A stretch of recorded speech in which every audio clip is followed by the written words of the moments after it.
What's cracking? How's everybody doing, man? We got a great show for you guys tonight. Oh man. Oh man. We got a great show for you guys tonight. A great show.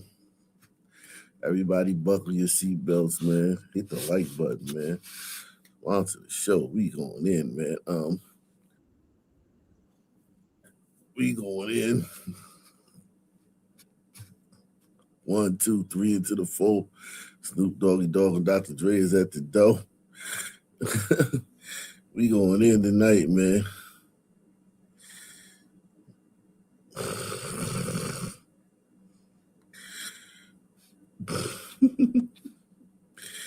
So much stuff. Always so much stuff going on, man.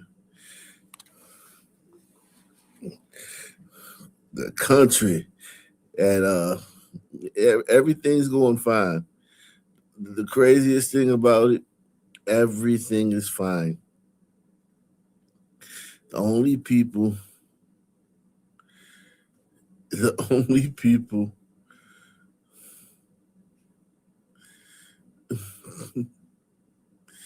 the only,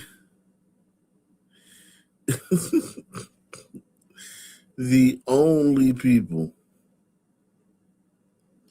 who are having a hard time with life right now are the protesters in Minneapolis. Everybody else is just living their life. Nobody's going through anything that they haven't normally gone through. The same trials and tribulations of normal everyday life.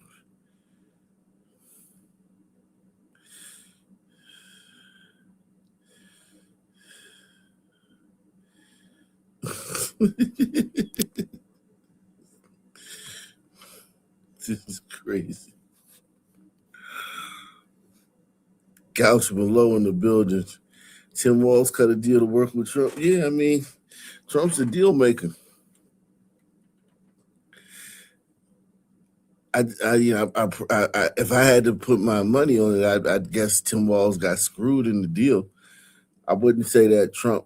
I wouldn't say that Trump let Tim Walz beat him in the deal. So I think Trump probably said, gave him an offer he couldn't refuse. Trump probably gave him an offer he couldn't refuse. You know what I mean?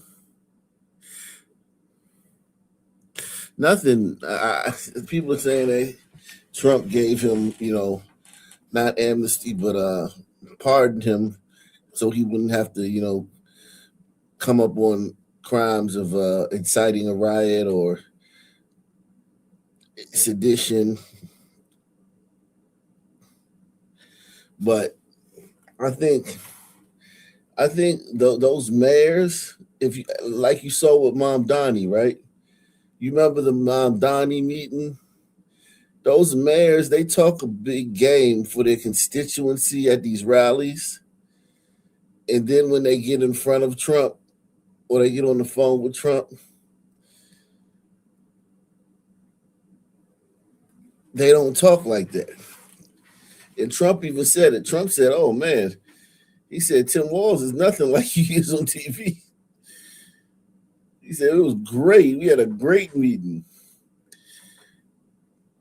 So a lot of these politicians, they talk tough at rallies and fundraisers, and then when they get in front of Trump, they know who the alpha in the room is. They quickly understand who the alpha is. Salute to all, man. Salute to everybody out there, man.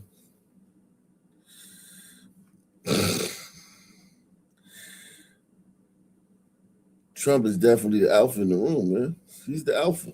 He's the top dog, man. Let's be honest, man.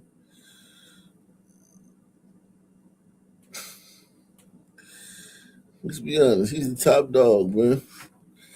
And they all know it.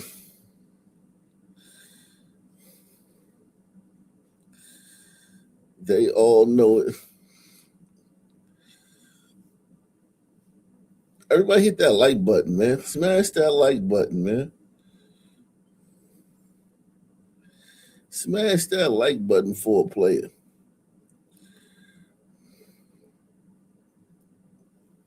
We can start over with some black conservative perspective, man.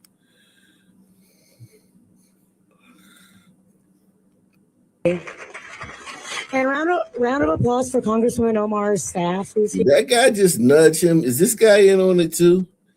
Did he just nudge him like, yo, it's about go time? Did this guy just nudge him? This Somalian guy right there. He just nudged him like, yo, stay awake, man. I know you got to get drunk to do this shit, but like, stay alert. And round of applause for Congresswoman Omar's staff, who's here. And DHS Secretary Kristi Noem must resign or face impeachment.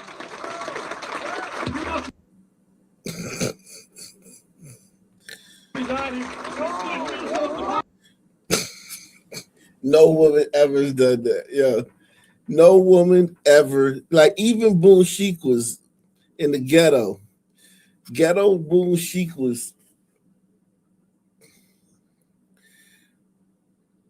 would take more time to set it off. Like,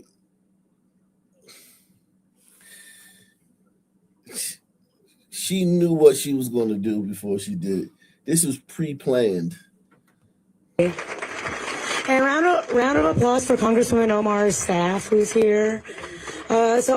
And DHS Secretary Kristi Noem must resign or face impeachment.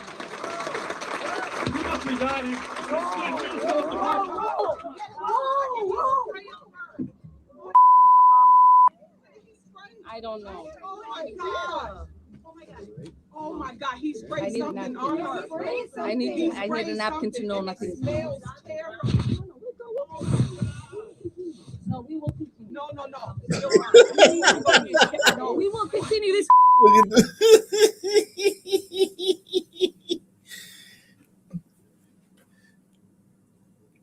Her reaction, none of her reactions are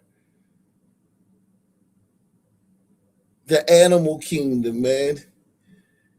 Maybe, yes, a female bear with her cubs, a lioness, yes. A female of the human species? No. It's not how they act. This is not how they act. Even female cops don't act like this. Female cops and female soldiers don't act like this.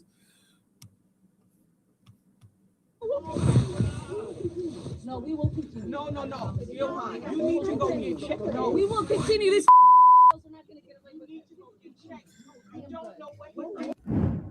Representative Omar, are you okay? I'm gonna go figure Look how little she is. She's like 5'2". Look how tiny she is. She's a little old thing, man. She's a little old thing, man.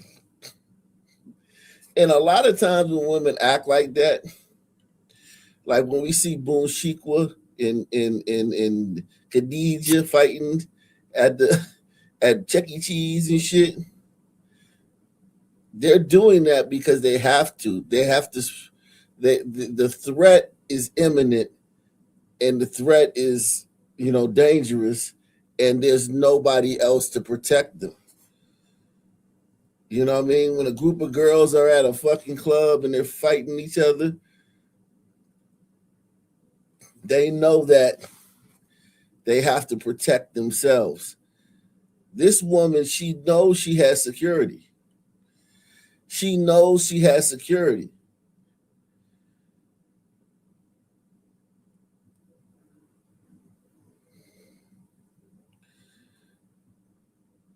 Quandalacia and fucking Tasha Lante, they have to, attack those threats because there's nobody to protect them. This woman had a whole security detail, and she still chooses to go after the attacker. Come on, man. That don't make no fucking sense. I am, but I feel okay. I feel that it is important for people, whether they are in elected office or not. Feeling. She's not talking about what she saw. She's not talking about what she saw. She's not talking about what she saw, what she smelled, what she touched, what she felt, what she heard. She's talking about feelings. Which lets you know the incident wasn't real, because when someone just has an experience and he asks them about it,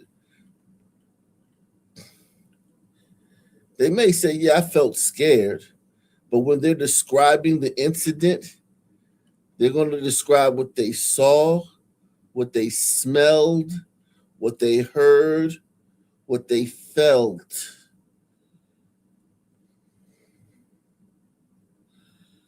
Okay?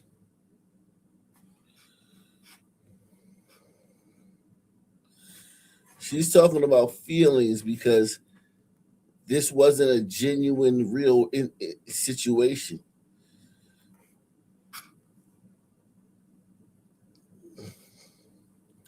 This wasn't a genuinely real situation. This was a hoax. Salute to Eric S., man. Eric S. is in the building, man. Miss Alice.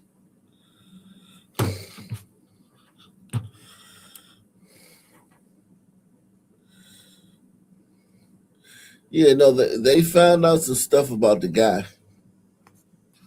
Kismis. We'll get into him next. To allow these people to intimidate us, to make us not fight for our constituents and for the country we love. And as I said, I've survived war, and I'm definitely going to survive intimidation and whatever these people think they can throw at me, because I'm built that way. Thank you.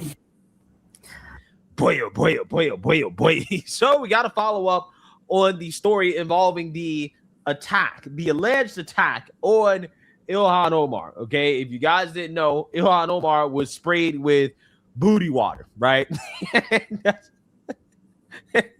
Or at least that's initially what I thought, right? But apparently it was just apple cider vinegar, right? It was just apple cider vinegar. And, people are demanding that we shed tears for Ilhan, right? That she's such a victim and that this is so terrible, right? Like, for example, Mehdi Hassan, he says, these efforts bullied everyone into deifying Charlie Kirk when he was killed. But with Ilhan Omar's attack, this is what the president can get away with saying. Now, he's talking about the president essentially calling out the attack against Ilhan Omar as staged, right? And we're going to get into that. But I think there's a big difference between getting booty water sprayed on you versus being assassinated, right? I'm just saying there's a huge difference, okay? I don't think that they are the same thing. And the funny part about all this, that the media wants you to feel bad for Ilhan Omar, right? They want you to feel bad for her. And they're basically blaming Trump. They're saying it is Trump's fault, right, that this happened to her, that she got sprayed with booty water. But when President Trump was almost assassinated, they had a much different tone about playing the blame game. Ilhan Omar, in particular, has been the center, and you heard it there from the president, the center of a lot of awful attacks. He called her garbage. Donald Trump is actually responsible for the vitriol. So is there going to be any acknowledgement of that? Should there be?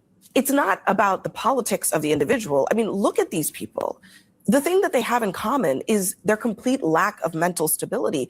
Why is that not the conversation? Why are we in this place of who's to blame? Is it the Democrats or the Republicans? The Republicans aren't trying to assassinate the Democrats. And a lot of talk of they. And when it's not a they, it's just a person. It's an individual. I hate her. I can't stand that woman. She's off. She's an awful human being. She's a bad person. To be that partisan and to be that, one-sided, like just not even try to like appear partial. It's such a a flouting of your principles and your morals. She's awful. Abby Phillips is an awful human being. Okay? She's dreadful. Okay, but a lot of people have questions about Ilhan Omar, right? And what happened, because people examining the video have identified that it looked as if Ilhan Omar might have actually gave a signal to the attacker before he got up. So let's watch this. You tell me what you think. Must resign or face impeachment. Yeah, so it looks like she gives a little nod there, and then he gets up, right? Watch it again. Resign or face impeachment. Yeah, so she basically looks at the guy directly. It seems as if she's giving a signal. I don't know, right? I'm just telling you that that's what it looks like. This is what people are speculating, okay? That this is a signal. The dude gets up immediately. Had $30 million of Representative Ilhan Omar's money, which is actually our money, by the way, allegedly.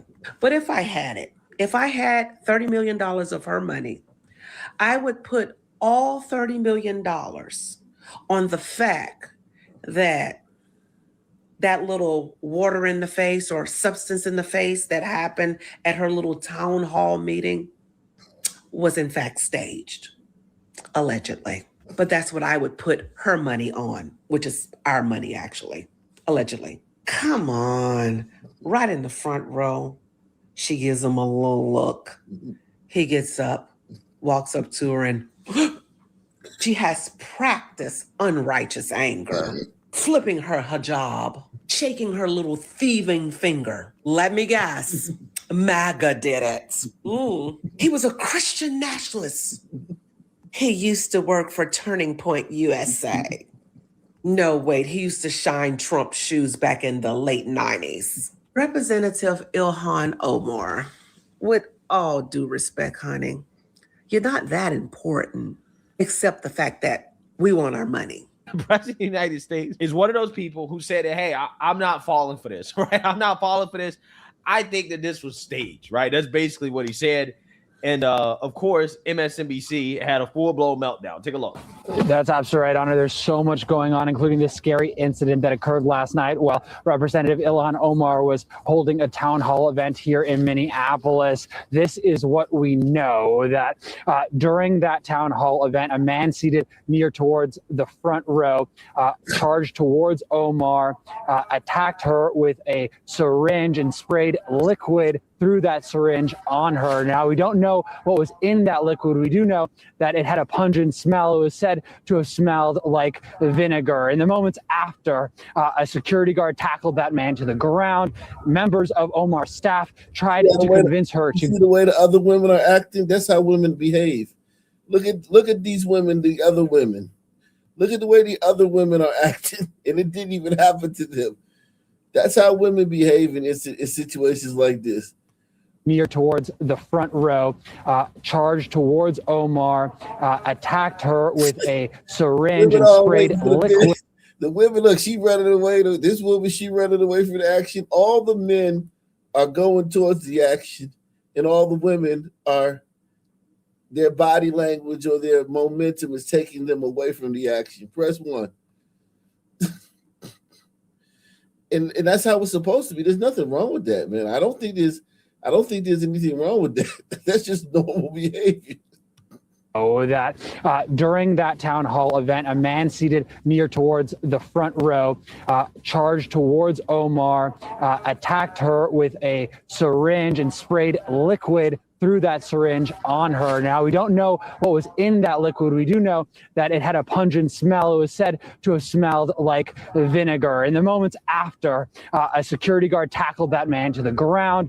Members of Omar's staff tried to convince her to go receive medical attention, but she refused. She wanted to soldier on. She said that she didn't want to let the bullies win. She said, quote, "Please don't let them have this show." Now, the Minneapolis Police Department did arrest that that man and identified him as a 55-year-old Anthony Kazmierczak. But of course, the police are still working. Anthony Kazmierczak.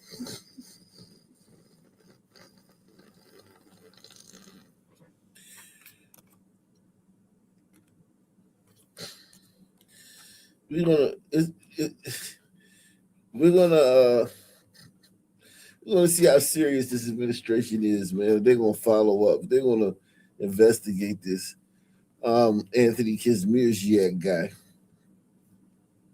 to figure out what was in that syringe. Now, after this incident, President Trump did an interview with ABC News where he was asked about it. And this is what he said about Ilhan Omar.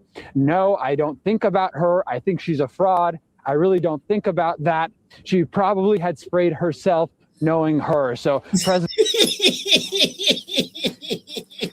Yeah, knowing her. That's a great point. Like, knowing her,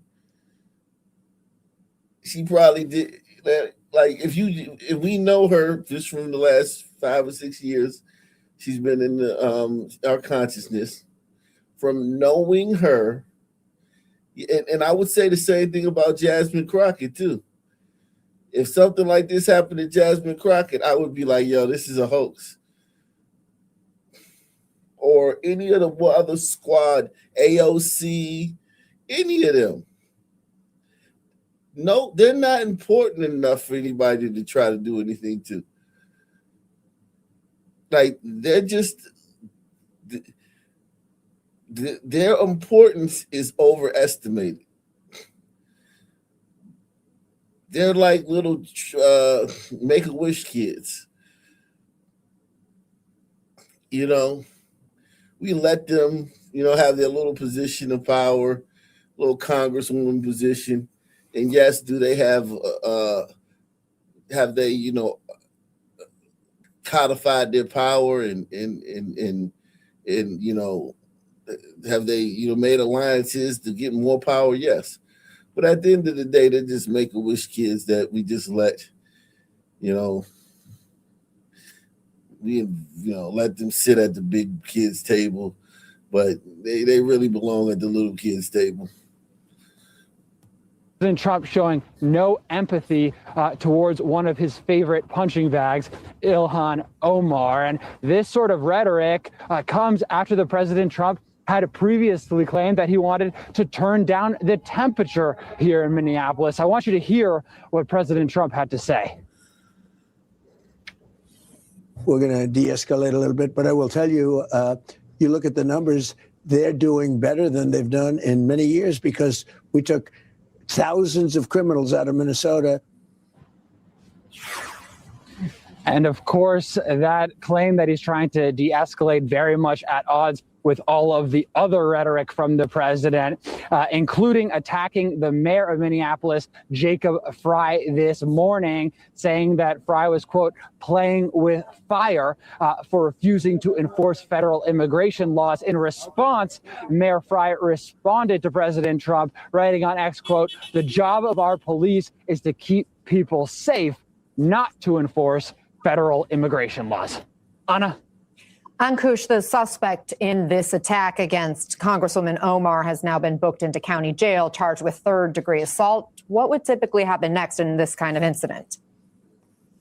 Well, look, I mean, if this were, a normal sort of situation where the local folks could put some trust in the federal officials, they would probably want to bring in the federal government because this is an attack on a member of Congress, and it's very disturbing. And it's occurring in a broader environment. Actually, that wasn't very disturbing, you asshole.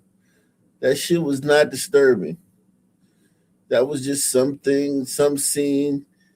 Even if you thought it was real, it was just, somebody threw something on her and she played to it. There was nothing disturbing about that. Nothing. Where there have been increasing threats to public officials, many of which have been sort of egged on by the president. I mean, the most appalling thing about this series, well, not the most appalling thing, but an appalling thing about these events is, Trump's lack of concern. And this is a theme that has sort of run throughout the recent weeks in Minnesota and Minneapolis. At every step of the way, when the administration should be just de-escalating, they escalate and they double down. And so, the Minnesota authorities are doing what they should do to try to bring some order to. Shut up. Shut up. Shut up, punk. You fruit cup. Let's go. Mac is from Richfield, Minnesota. Alex Pretti took care of his dad, Terrence Lee Randolph, when he was dying at the VA. He was his hospice nurse, essentially. And Alex honored his dad in this video. I just want to play that for our viewers. Today, we remember that freedom is not free. We have to work at it, nurture it, protect it, and even sacrifice for it.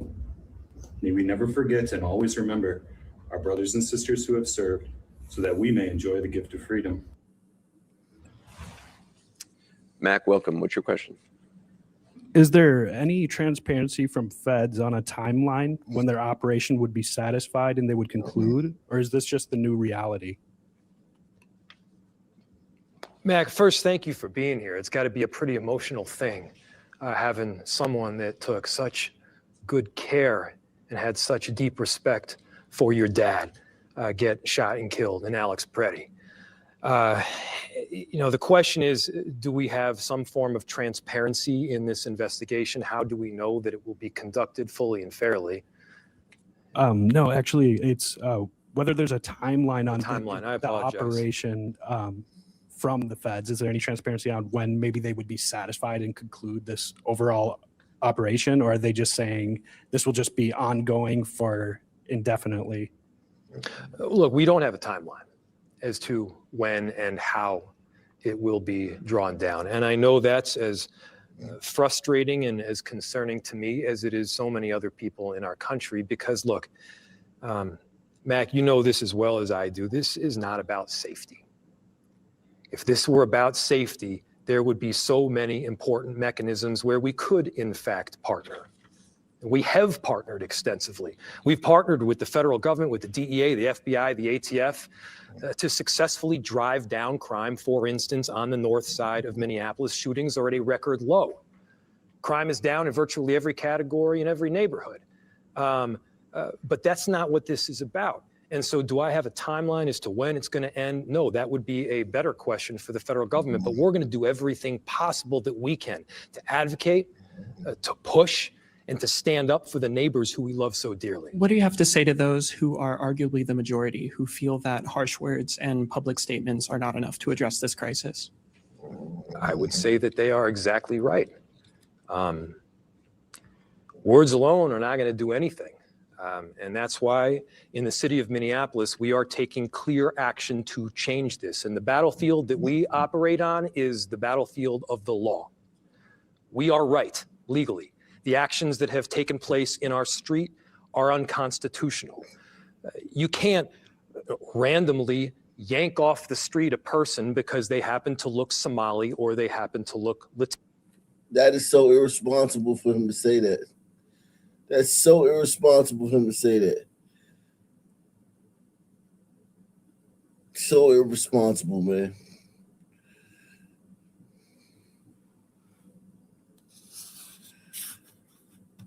You can't detain United States citizens, rip them away from their family, and they don't even know where they went.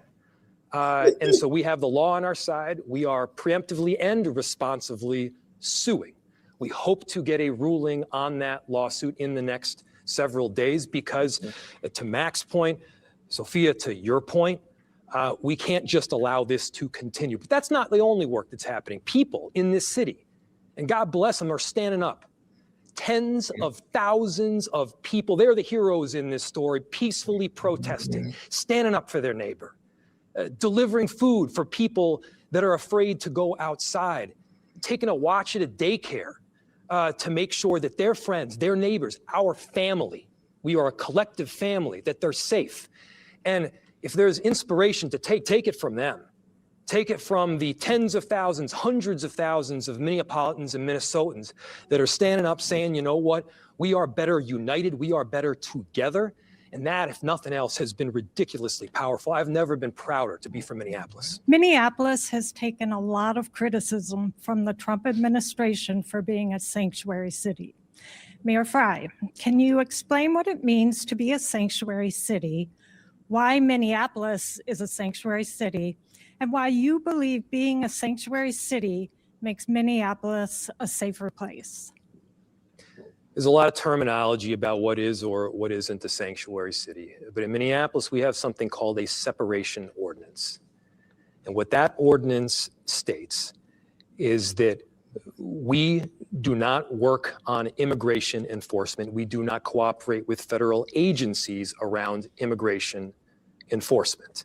We do work extensively with federal agencies to protect people and keep them safe. As I mentioned, we've had a number of incidents, many different administrations where we've worked with the federal administration to help. But it's not on federal immigration law. Why? Again, because I want our police spending time protecting the residents of our city, stopping homicides and carjackings, making sure that violent offenders are investigated and held accountable. What the separation ordinance also says is that we won't ask the question as to whether an individual is documented or not. And here's why. We want people that are undocumented to have the confidence to call 911 without the fear that they'll get deported in doing so. That is a safety strategy. That's not an immigration strategy. That is a safety strategy. And by the way, this is a strategy that has been implemented and supported not just by Minneapolis and my administration. This goes back even to Rudy Giuliani, the radical leftist, who said himself that we want people to call 911 and not to have a fear in doing so. Mayor Fry, what material commitments are you making to community members? Wow. Amazing, man. Amazing, absolutely amazing. That guy has a little fiefdom in fucking. That guy's a little fiefdom in Minnesota, man. He done got him a little fucking piece of the fucking American pie. Let's see Kazmersky. This guy.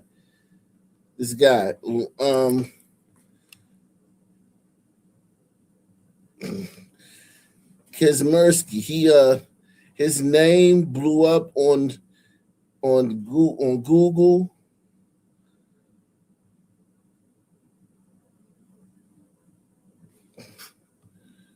Wednesday night,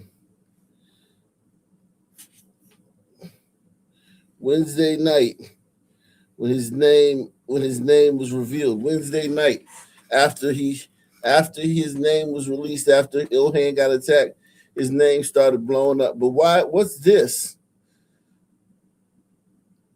From earlier that day. Why were people searching?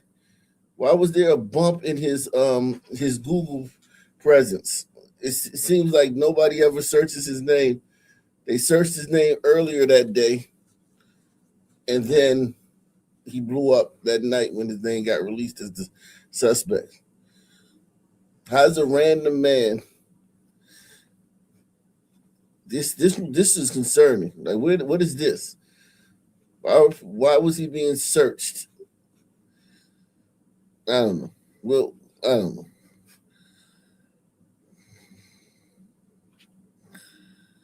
Wow.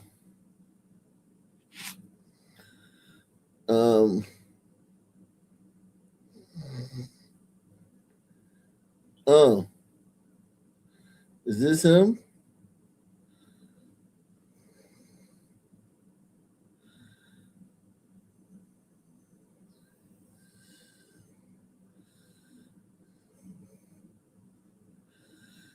Is this him with a sister? Is that him with a sister? Is that the same guy? He out here swirling, man. He out here. He down with the brown, man. Shout out to Roger Wood. He says, you think Pretti Gonna get a balloon release? Nah, he got a couple $100 million. He got a couple million in that GoFundMe though. Nah, he ain't gonna get no balloon release.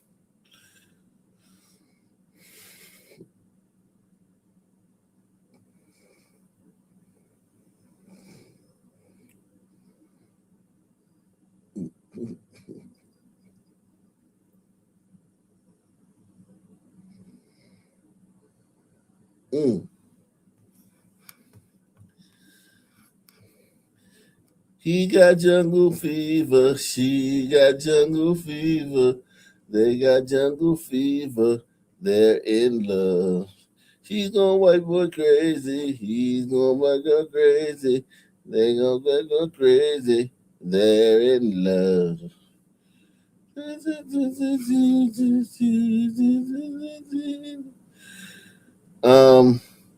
Anthony Casimir's shack. This is the sprayer, the sprayer of substances. Anthony Casimir's Zach apparently used a syringe to spray apple cider vinegar at anti-Semitic Jew hater, jihad squadist Ilhan Omar during her town hall. His Shack has an extensive criminal history and a plethora of financial problems. Anthony Kazmir's ex-wife Paula Benoit is an anti-Trump activist, participant in the violent insurrection against federal ICE officers in Minneapolis. Benoit is a pro-illegal immigration, radicalized far-left Democrat extremist who supports the Democrats' insurrection against federal ICE officers and the enforcement of federal immigration laws in Minneapolis.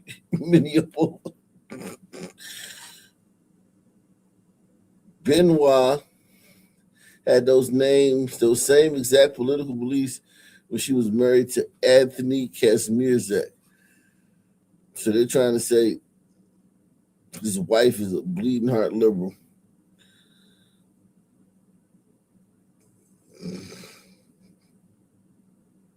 Ain't that something?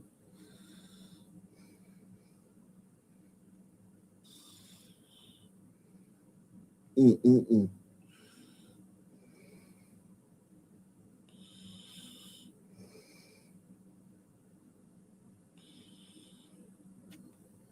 Unbelievable.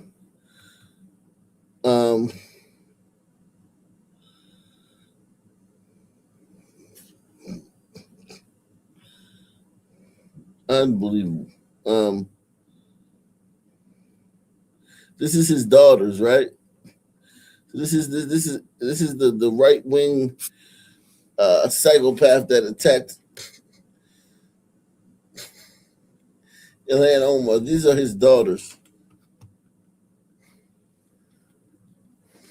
Jeez.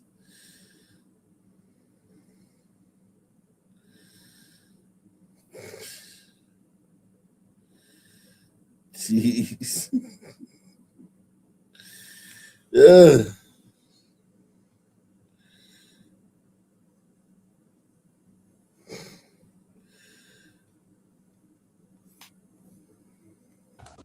Congresswoman Omar.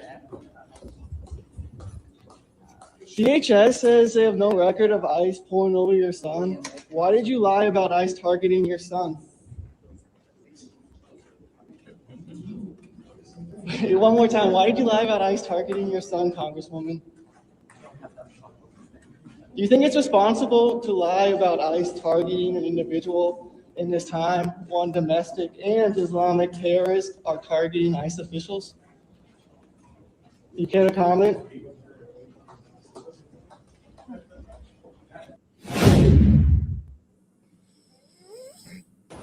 Hello, Congresswoman Omar.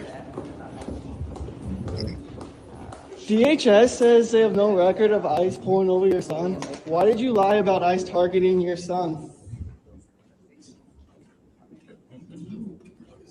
One more time. Why did you lie about ICE targeting your son, Congresswoman?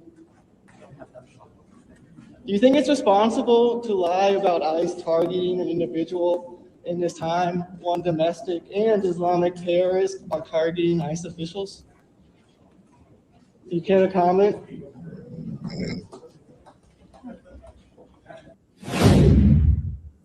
Wow. Hello.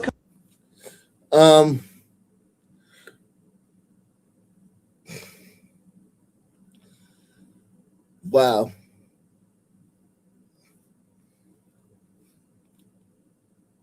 Wow. Let's move along to some more I want to show you guys something, man. Salute to everybody out there. Everybody hit that PayPal, Cash App, Super Chat. Support the channel. Take the $5 challenge. Sponsor the show. We need you guys. We in YouTube prison. We need you guys to sponsor the show. Help us out. I want to show you guys something. Arc Nation exclusive. An Arc Nation exclusive. 1982. 1982 Arc Nation exclusive. The Immigration and Naturalization Service has been intensifying its efforts to round up people who are illegal aliens, but in doing that, Steve Croft tells us the government is also rounding up some people who aren't. Javier Hernandez is 4 years old. He and his two brothers were born at Parkland Hospital in Dallas. They're American-born U.S. citizens, yet they're all facing what amounts to deportation to Mexico, a foreign country they have never seen. Their crime is that their parents are undocumented, and their punishment is that they're going to be deprived of their rights and privileges of citizenship. It is their father, Jesse Hernandez, who actually faces deportation. He came to this country illegally in 1968 with his father. They walked at night for 2 weeks from Jimenez, Mexico to Johnson, Texas, looking for work. He cooked and cleaned and picked cotton and dodged immigration officials for 10 years until the government finally said he could stay for a while. Now he has a steady job with a church and all the trappings of American citizenship. But Jesse Hernandez never acquired the green card that would allow him to stay permanently. And this weekend, he was in the streets of Dallas marching. The court order that blocked his deportation for 4 years has expired, and now he may have to move his American children to Mexico or split up the family. He is just one of 2,200 people in North Texas and Oklahoma facing the same dilemma. Besides taking their cause into the streets, they've taken it into a federal courtroom.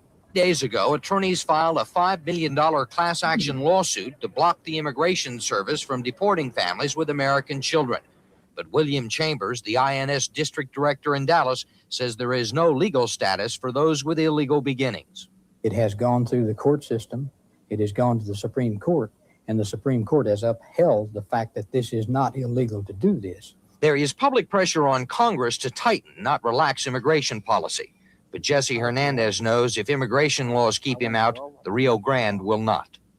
If immigration send me to Mexico, I gotta come back. Steve Croft, CBS News, Dallas. This has been going on for a long time, man. This has been going on forever. Okay? Trump is just, he's Hitler, though. Trump is Hitler. Trump is Hitler. And these are Nazis. I want to ask a liberal, who are your top 5 worst Nazis? And see if they could name any Nazis besides Hitler.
Starts in a committee and then goes to the floor of the House or Senate, and then to a conference committee, and eventually onto the president's desk. On the charts, it seems a smooth process. On Capitol Hill, it is not, especially when the issue is one as complicated as immigration. Ed Rabel reports our cover story, Border Politics. Okay, he's on the inside fence there, north of the river. He's come back over there. He's right down there.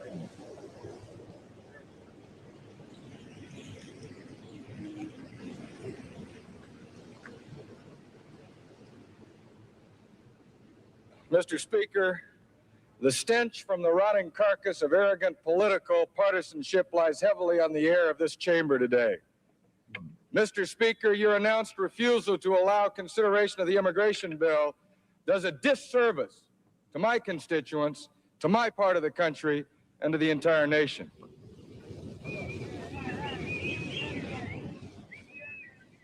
Speaker O'Neill, I wish to express my strong support for your announcement yesterday and my thanks that the Simpson-Mazzoli bill will not come to the floor for a vote this year due to strong opposition from the Congressional Hispanic Caucus, of which I'm a member, and as a result of mixed signals from the president, who 1 minute says he supports the bill and the next minute says he's not sure.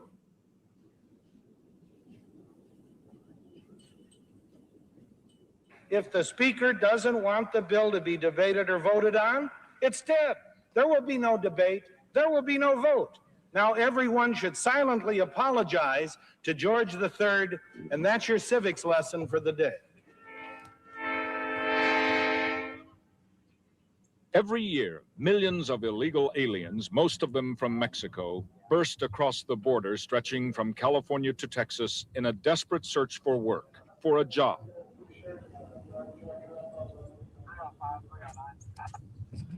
309, 305, go ahead. We had a group of about 4 or 5 that came out of here. That small heel is here. It is Mario Garcia's job and Travis Johnson's to... Okay, so I guess he's a traitor, right? He's a traitor of his race. He's a border patrol agent, but he's Hispanic.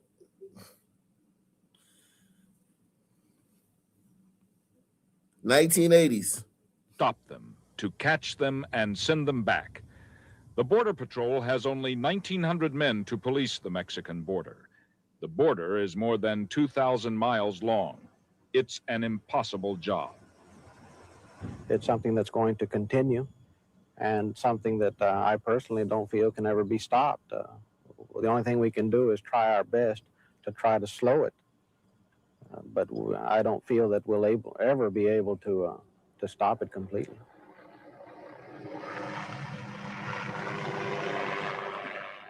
In the past 12 months, the Border Patrol captured more than 1 million people who were trying to cross over illegally, a record. But nobody knows for sure how many were not caught. Maybe 4 million were not caught, maybe more. It's rather frustrating, really. Come out here and find all the sign and not be able to apprehend them, knowing that we lost 30 or 40 during the night.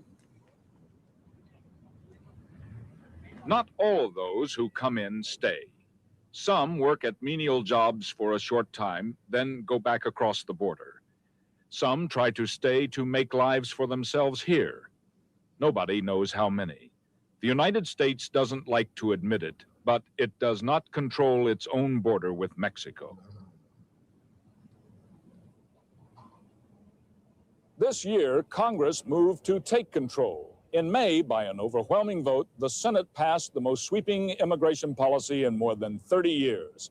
The central provision of the Senate bill seeks to halt illegal aliens by cutting off their main reason for coming, jobs. Employers who knowingly hire illegal aliens could be fined or even imprisoned. The bill also requires job applicants to offer proof they are in the country legally and are eligible to work. And it offers amnesty to many illegal aliens already here. Though tough, the Senate bill does not appear to be racist or mean-spirited. But in the House, a compromise version of the bill was suddenly and unexpectedly shelved by Speaker Tip O'Neill. It was the Hispanic vote that elected Mark White the governor of Texas. And you elected 4 new Hispanic members to the Congress of the United States. I want to say this. You not only impressed the leadership of the Democratic Party, but you scared hell out of the Republican Party.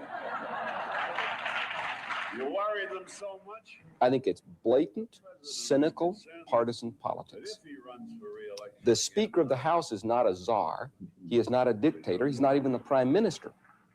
Roger Connor is Executive Director of FAIR, Federation for American Immigration Reform, a strong supporter of the immigration bill. It has bipartisan support, and now one man, Tip O'Neill, has said he simply will not allow the bill to be voted on. It's a bill that a majority of the members of the Congress would vote for. It would pass.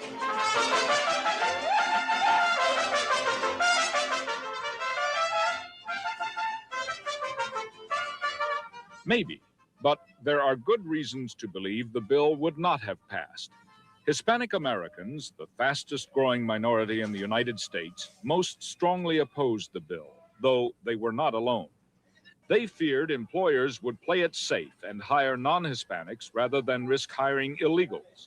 They feared that they'd be targets of discrimination, that they'd be singled out under a national system of identification. According to O'Neill, the Hispanics have said that it's the worst thing that has ever confronted them.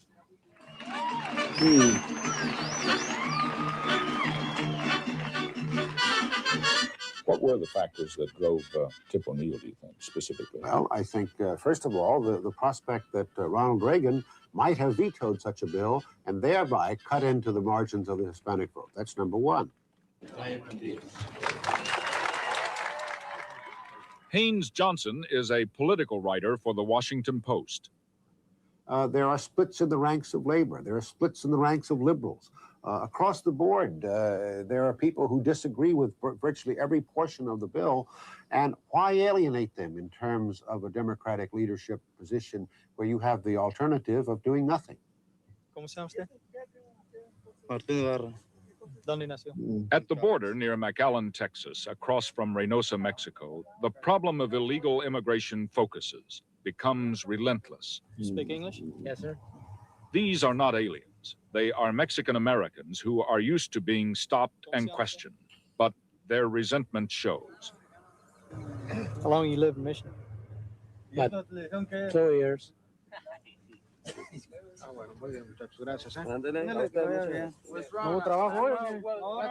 Travis Johnson and Mario Garcia continued their search for people whose impulse it is to seek a better life in America. It would take a mighty cold individual not to feel something for these people that are coming across. In a lot of instances, you have people that are coming across for strictly economic reasons that are very visibly poor and have no means of supporting themselves or their families in these countries that they're coming from.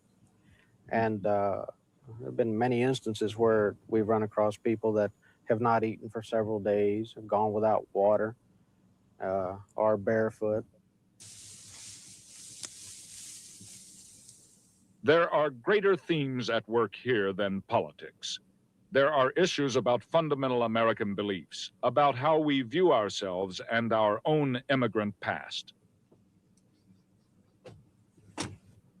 The area around McAllen is as good a place as any to explore these themes. Better, in fact, than most, because here the border seems tenuous.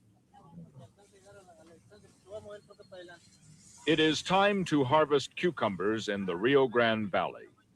Like Americans everywhere, the people who live here are of two minds about immigration, to let them in or to keep them out.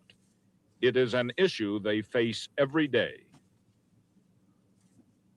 Othel Brand. Those of us who live and work here see these people coming across the river from our farms and along the dusty roads. And you could talk to the people who are here today and you'd find that all of us have this experience. It is a reality. It isn't something we think exists, but we must stop it. My parents having come from Mexico and having seen the suffering that they went through. Juanita Valdez Cox. To get across and to make a life here. It's real close. It's real close to us, and we just have a right to or they have a right to survive, and I don't feel that it's up to us to close the borders or not to let them across. If that's what they're trying to do, I can't see myself as saying, well, no, you can't come across. They have a right. I think we have lots of jobs Marvin Schwartz for those people, and we can help Mexico with those problems. But they have to be here on a legal basis, and that's how to solve it. These people come here, Rodolfo Moreno, with the idea that they're coming to better their lives, and they're coming here to work. They're not coming here to live on welfare like some people assume that they're coming here and take and drain welfare funds and use on them. People are coming to work. They're coming here to survive, and I don't see that as any threat. 340, 319. Go ahead, 319. You might want to cut that 294 area, Mario. They got one here, but that never showed up. I didn't go down there and cut. Still, there are contradictions. A growing number of Hispanic Americans favor stricter enforcement of immigration laws. Boom. For now, though, the proposed bill to apply more control on immigration has been shelved, and Congress is not likely to take it up in 1984, an election year. Maybe it will in 1985. There are greater themes at work here than politics. There is the matter of the human heart. Am I my brother's keeper? They resent the alien coming over and taking the jobs. We get calls more every day now reporting aliens. In fact, most of the time we don't have the manpower to go out and apprehend these people. But they seem to be helping us a lot more. They're calling in more, reporting these people. The people that live here, they worry about if a lot of people came from Mexico, seeing Nate Ovalle. They're taking the jobs away from them. Quite often I'm told by aliens that I've apprehended that I also am a Mexican, and for that reason I should allow them either time to get a head start, or time to get away completely, or just allow them to pass without having apprehended them. What do you say to those people? I tell them that I'm an agent, that I have a job to perform, that in performing this job, I support my family, and that I can't risk what I have to assist them in this manner. Suddenly, in the early afternoon, Johnson and Garcia spot two young men. They'd been hiding in a ditch alongside a field less than a mile from the border. They are illegal aliens, and they are obviously shaken. One of them is carrying a map on which the road to Houston is marked. They say they've traveled hundreds of miles from deep in Mexico's interior to try to reach Houston.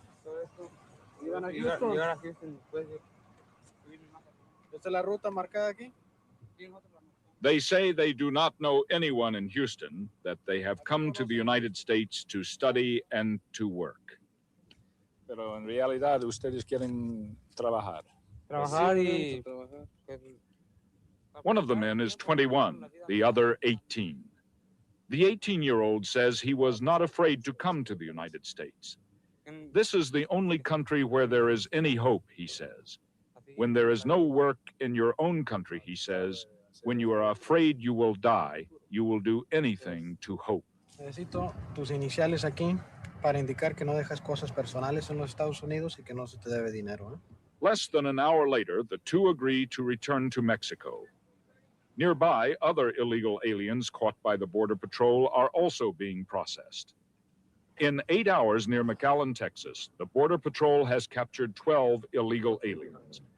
Nobody knows for sure how many were not caught.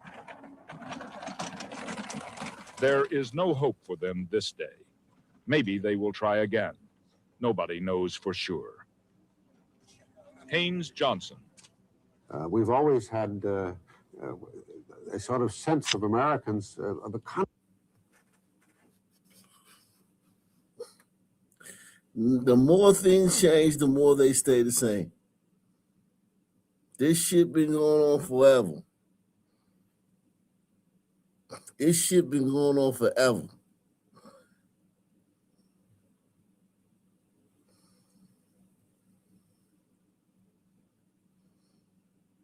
Sponsor the show. The only place you're gonna get the real history. The real history. The real history. What's really going on? That's real, man. This shit been going on forever.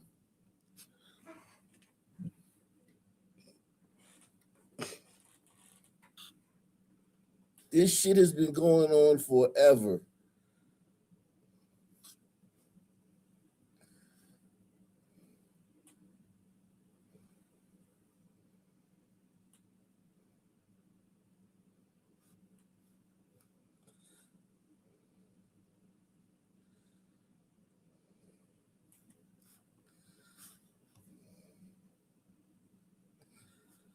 Conflict between our principles and our dreams, the conflict between America, the land of openness and opportunity, and America, the land of isolation. Keeping our borders to ourselves has always been one of the great conflicts and strains, and it's still there, and it's even more so now. Roger Connor. There was a time when the Statue of Liberty was built in 1890, fewer than 100 million people in this country. And times have changed since then. We needed the immigrants to build the industrial Northeast. So times have changed since we could afford unlimited immigration. We cannot afford that anymore. If people are looking to the United States as a way of survival, we should be against it. We should be proud that this is a country that people look up to. And instead of taking it in such a negative way, work towards more positive ways to make their dream that they have in their minds when they come across that this is a country for all, a land for all to come.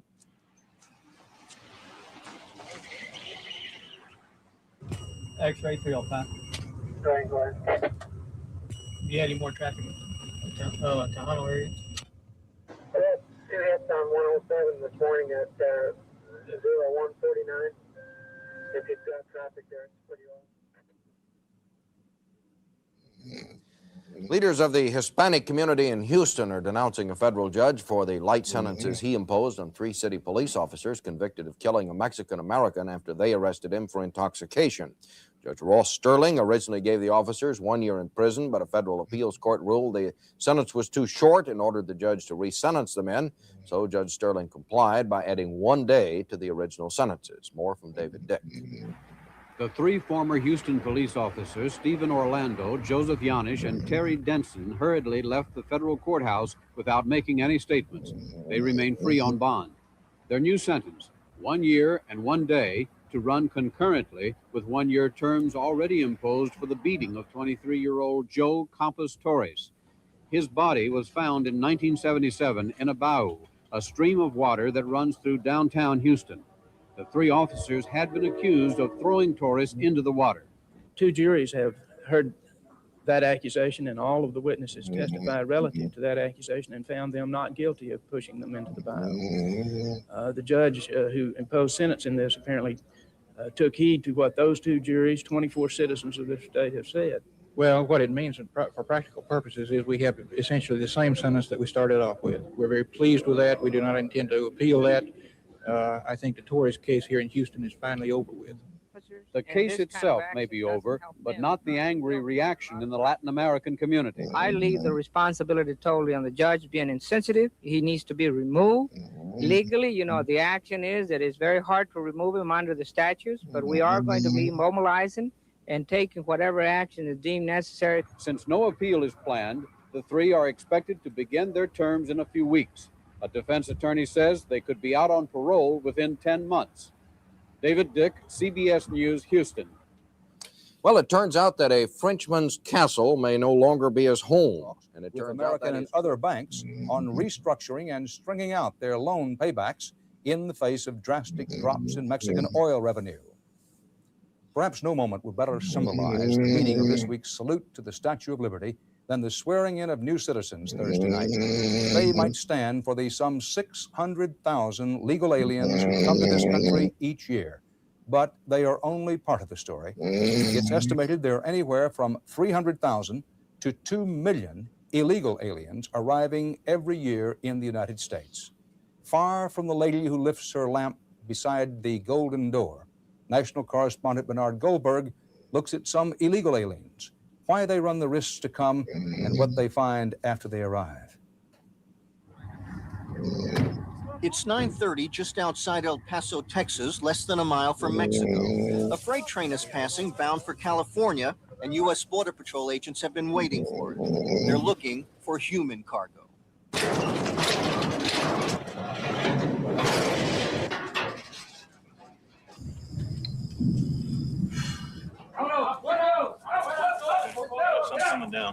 The cargo this night is children, illegal alien children. The youngest is just 12. Another border crossing, this one between Tijuana, Mexico and San Diego County, California. Around here, the golden door is a hole in the fence, and a family has just been caught sneaking through it. She said she came across to try to find work to support her kids. Something new is happening along the border. In the old days, people would come north for 6 months or 3 months and make enough money to go home and help their family in Mexico. Now they're bringing the whole family north. They're saying, America, El Paso, Texas, New Mexico, New York, this is my home now. They're not going back to Mexico anymore.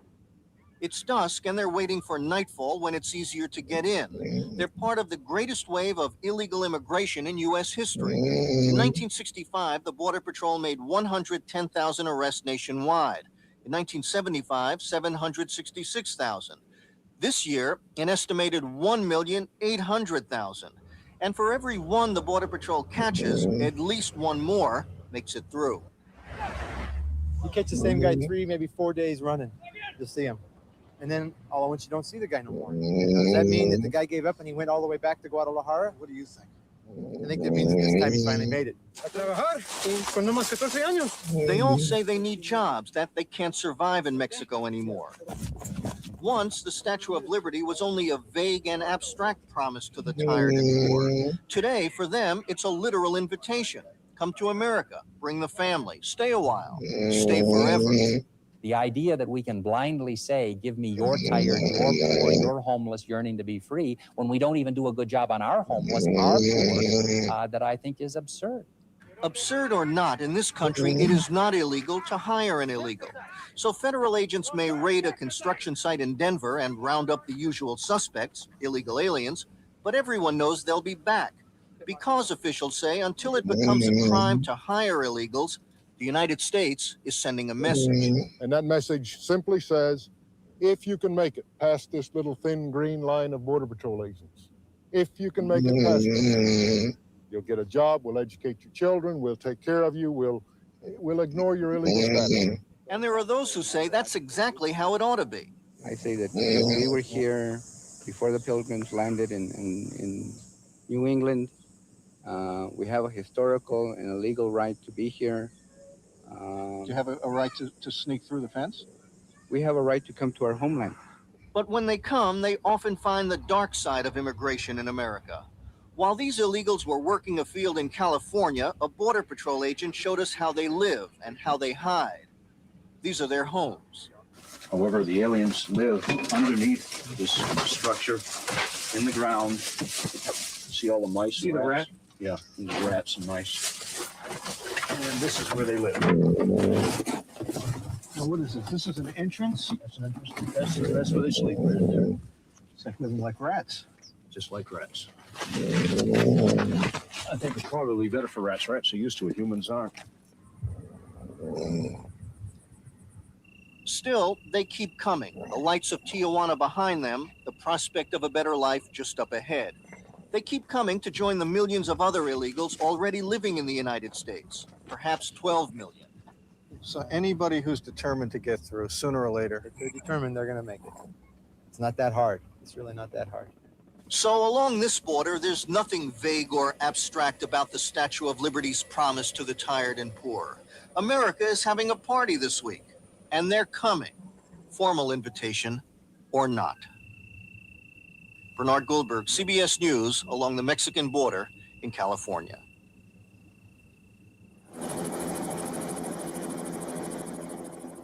South of the Mexican border, a motorized checkout line crawls toward El Paso. The Mexican government has begun enforcing its crackdown on foodstuffs embargoed for purchase by foreigners.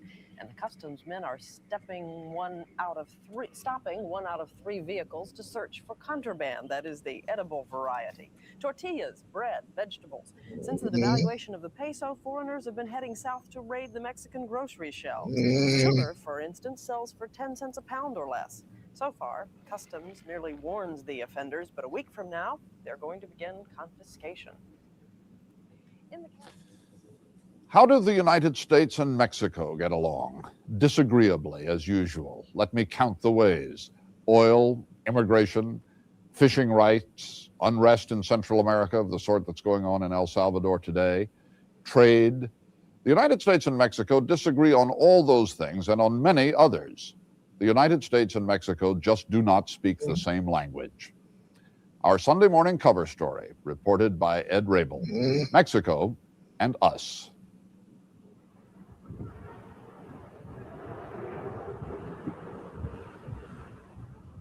A Mexican ruler once said, "Poor Mexico, so far from God and so close to the United States."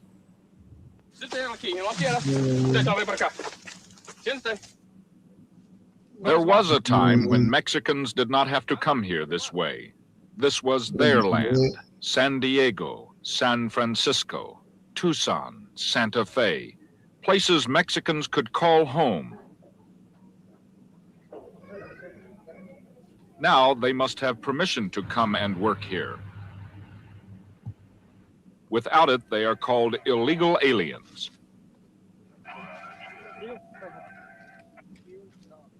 Bueno, me decidí de estar aquí, me decidí ir por ellos hasta allá.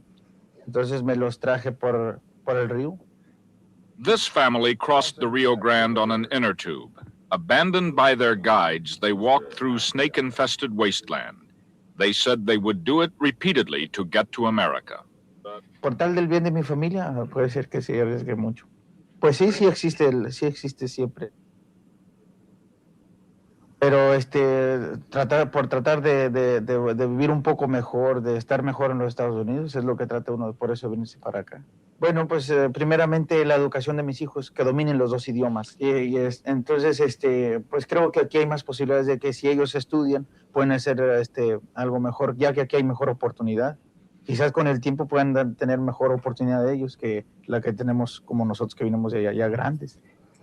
Todos estaban en el colmo del estupor, y es que no habían entendido el episodio de los panes. The language is Spanish. Hermanos y hermanas, esta es palabra de Dios.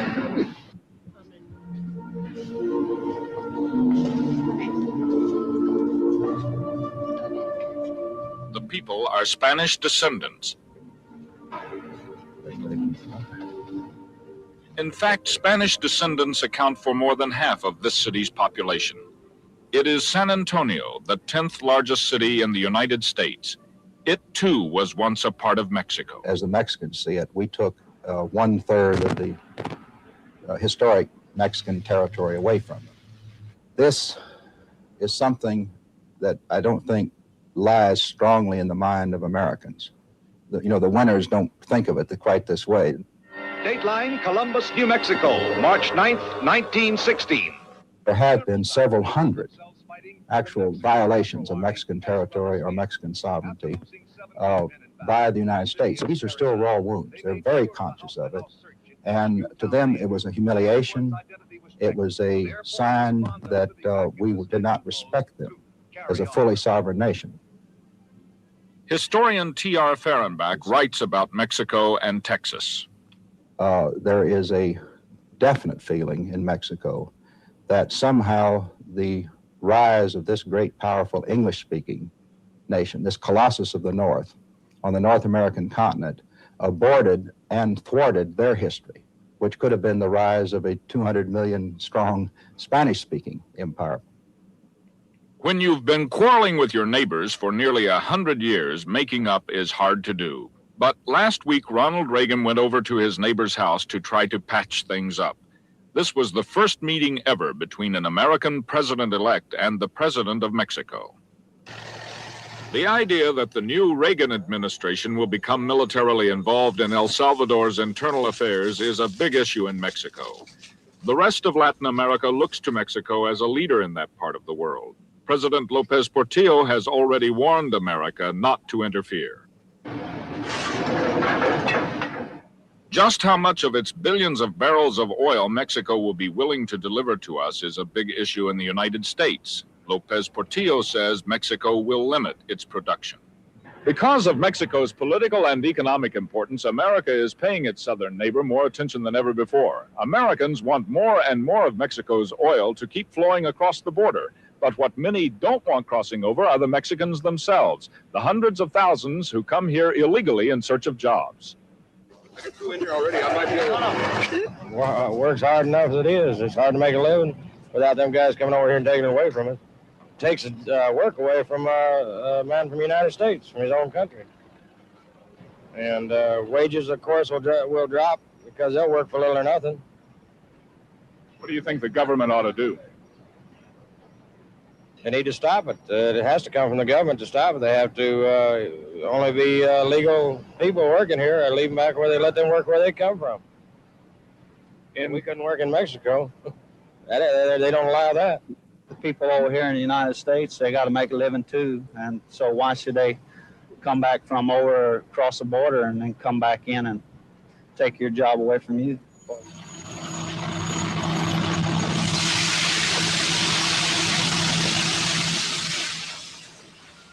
Mexican workers entering America unlawfully represent the most nagging, if not the biggest point of conflict between the United States and Mexico. Some illegal aliens are currently employed at this San Antonio salvage yard, which has been raided several times by immigration officials. However, their employer, Alton Newell, keeps hiring them and denies that they take jobs that U.S. citizens want. Let me say it truthfully, with our welfare and food stamp program here, there's a lot of people that don't want to work. If we didn't have any illegal aliens, I would say we would be short of labor because our people are not looking for this kind of work. And like I said a while ago, with welfare and food stamps and unemployment compensation, a lot of people don't want to work.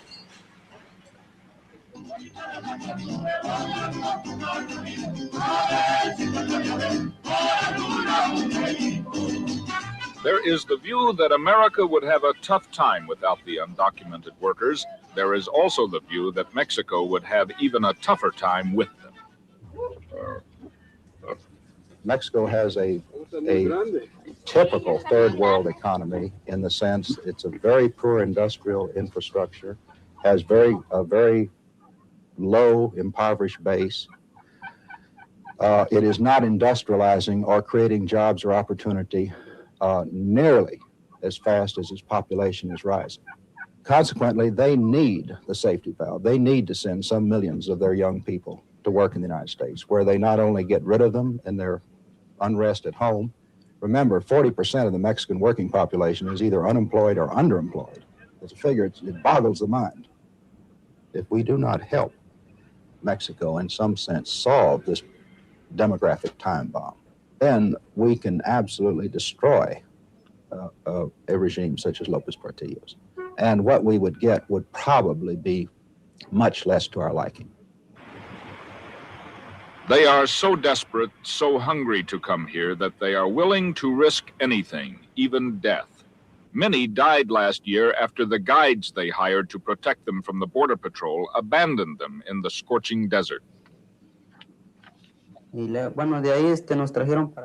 16-year-old Santiago Flores is an illegal alien from Matamoros. He says he paid some men $600 for safe passage across the border to the U.S., but that he went without food for 5 days during the dangerous journey. Serafin Rodriguez earns $5.75 an hour in San Antonio as a construction worker. In his Mexican hometown, he could find no work. He also is here illegally. It's better over here than Mexico because you can making some more money over here than Mexico because over there you don't got too much jobs and she's got a lot of troubles over there. I need to open business over there, a big business, and make you a lot of works over there. That's why the people come here. That's why come here for making any troubles, nothing like that. That's why I come here because over there, got too much jobs. I'm gonna stay here because, and the first thing I got my wife, and then other things, I don't got nothing to do to Mexico. I don't like Mexico. Rodriguez married a United States citizen, a Mexican American. He hopes to become a citizen one day. He and his wife are starting their lives together in America in this $60 a month tumble-down house on San Antonio's southwest side. It is, they believe, a beginning. Franklin Roosevelt said it, remember always that all of us are descended from immigrants. This family of illegal aliens wants to be part of that tradition, be it legally or illegally. And one family member already is legally. Rachel was born here. She is a United States citizen, the beginning for this family of the realization of the American dream. Bueno, pues para mí es muy bonito, porque al ser yo ciudadano americano, quiere decir que ya puedo vivir más a gusto y tratar de progresar mejor, comprar una casa, porque así como estoy, pues no puedo hacerme un compromiso en una casa.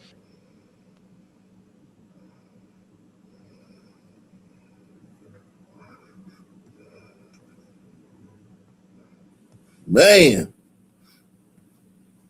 Wow. Wow. So much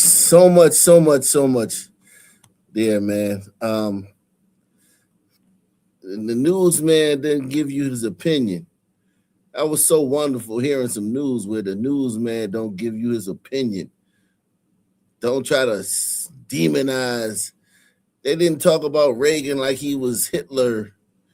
They didn't try to tell you Reagan was a bad person.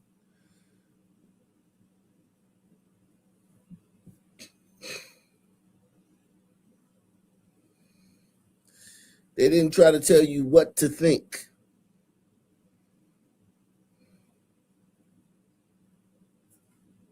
They just gave you the facts and you think what you want to think. Man, I miss those days, man. Those was the days, man. So much nostalgia, man. So much nostalgia. So much nostalgia. But yeah, immigration always been a problem, man. Immigration has always been a problem. Always been an issue. You said the way they framed the issue was very biased. They pulled on your heartstrings. Total manipulation. You know what I mean? They gave both sides, man. They gave both sides, man. They gave both sides, man. I think they did a good job giving both sides. I think, yeah, I mean, listen. I think they gave both sides, man.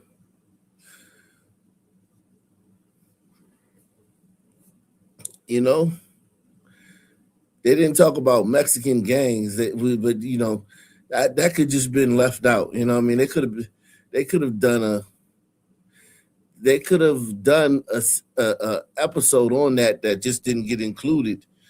Maybe Hezekiah didn't put it in here, but I'm sure they did something on Mexican criminals and Mexican gangs and all the bullshit they do in America. I'm sure they did that. I'm sure they did documentary or episode on that, on the crime that Mexicans bring and shit like that. I'm sure they did that.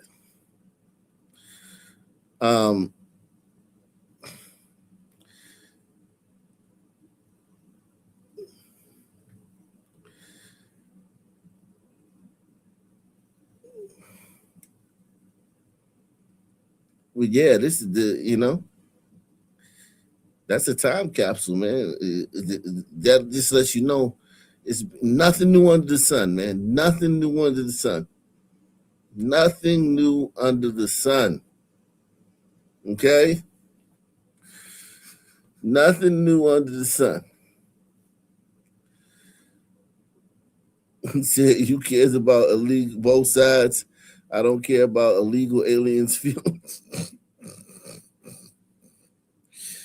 But we stole their country, man. All Texas and all that, and New Mexico, that used to be part of Mexico, man. We took their country. What you think about that? We took their country. That's their country. That's actually literally part of their country that we just jacked them for, man. That wasn't right? To take their country, take their land. Like, thank you. That's why all the towns down there are named like that. Saying this, saying that, saying this.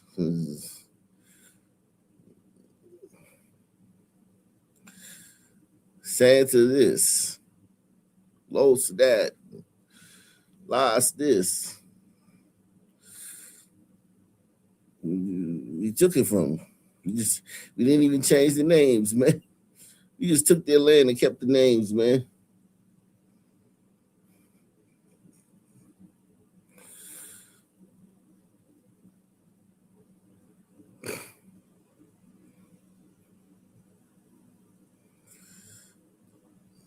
Yeah, I know. Yeah, but a lot of that was Mexico, though. The Alamo and all that stuff, Mexico, man. Conquered them, man.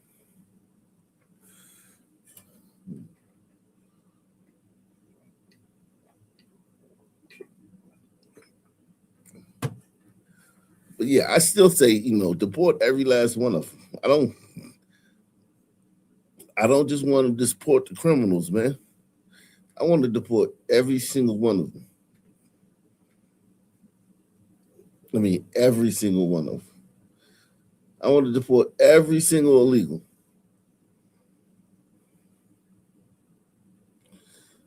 You know?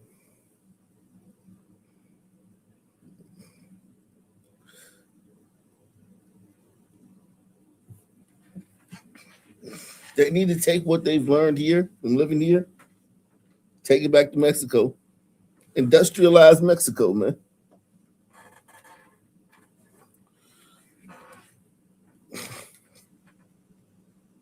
Stop having so many babies. Do like the white people doing, man. Stop having so many babies.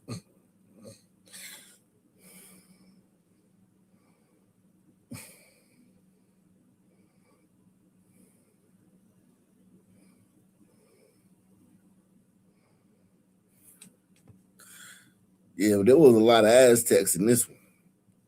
Look at the border patrol agent. Even in those days, the border patrol agents were Mexicans. Can't make this shit up. You talking about 40 years ago. 40 years ago at least. All these news stories was from 40 years ago at least.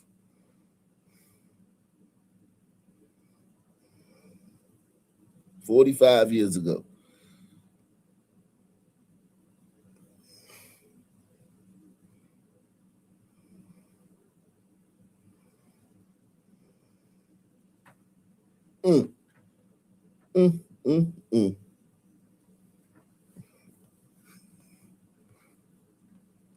Support the channel, guys. You ain't gonna get this nowhere else, man. Hit the PayPal, Cash App, Super Chat. Let's see if we can get some people to sponsor today's programming, man.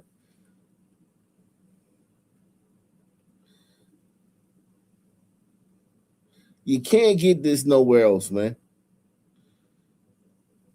You can't get the reels. Nothing new under the sun, man. There's nothing new under the sun except for the liberal biased media, man, and how crazy they've gotten, man. The liberal biased media.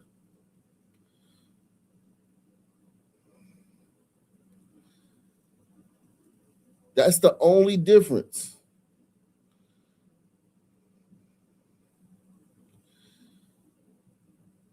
How biased the media's gotten, where they're literally an arm of the Democratic Party.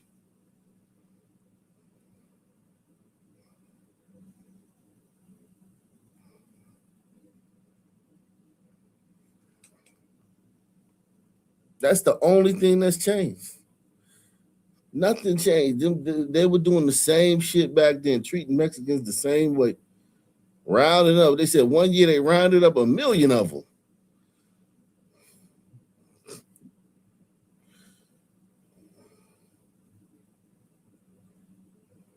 And that's with the technology they had then. They didn't have the technology they have now. They still was rounding them little Mexicans up and sending them back.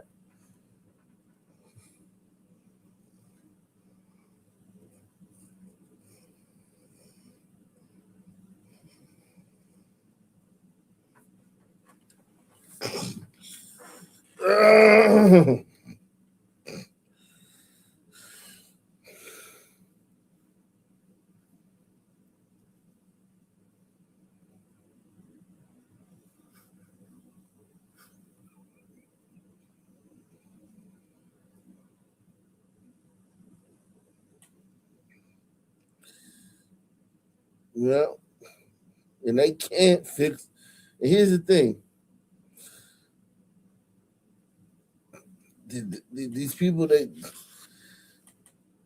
can't industrialize their country to keep up with the babies they have.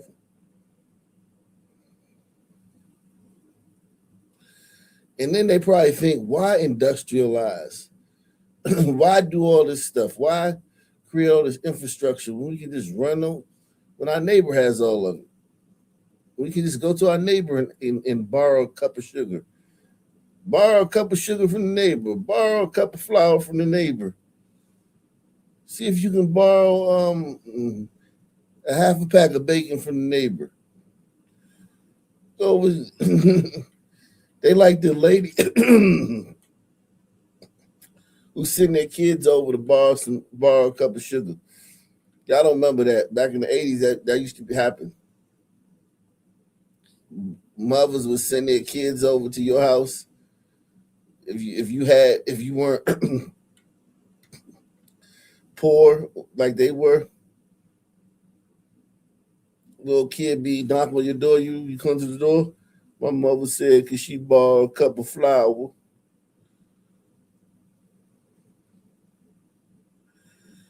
My mother said, could she borrow 3 eggs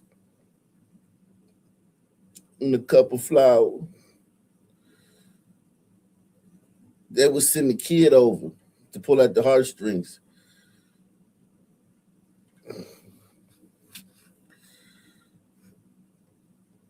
Shout out to Jacob Floyd, man. He said, "Ock, my favorite son, man." Yeah, salute to you, Yaku Floyd.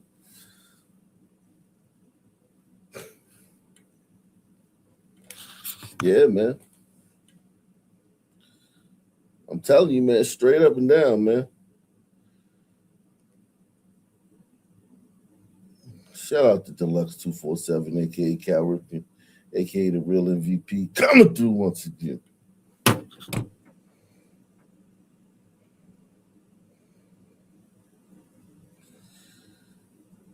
Yeah, that's how it used to be, man. You ain't have DoorDash, man. You had DoorDash and motherfucking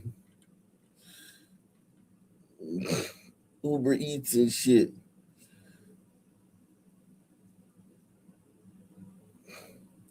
You ain't had cell phones where somebody could put you on the internet and shit. Look at this motherfucker asking for a cup of milk, man. You know what I'm saying?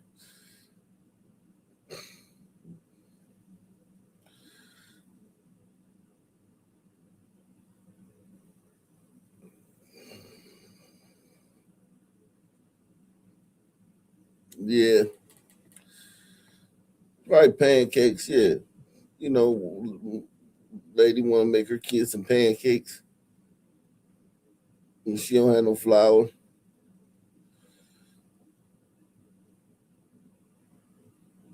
You know, or feed her kids. Most of the time, people just want to feed their kids. Having some hungry kids in the house and you can't feed them, man, that's rough, Jack. Kids hungry as shit looking at you. You can't feed them. That's rough. That's a rough feeling, Jack.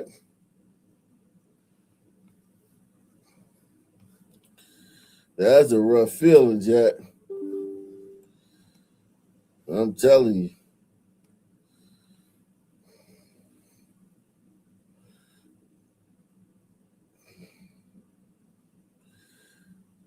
Support the channel, man. I know we can get some more people to support the channel. I think y'all don't understand, man. This channel, we the only ones doing this, but we get treated the worst by YouTube, man. We get treated the worst by YouTube, man. Let me move on to Pretti, man. Our friend Pretti. Pretty boy Floyd. Let's move on to Pretty Boy Floyd. Hey, these are all girls that got killed by illegals, man. Pretty Boy Floyd, man. Oh shit.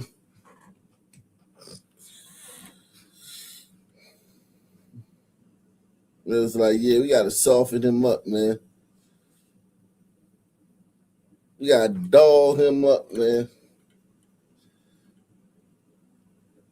We gotta doll up Pretty Boy Floyd, man, so he can, look more sympathetic.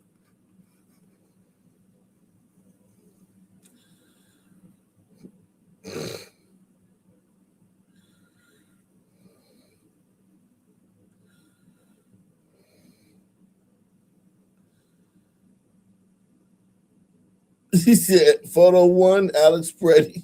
Photo 2, the person that got Alex Pretti killed.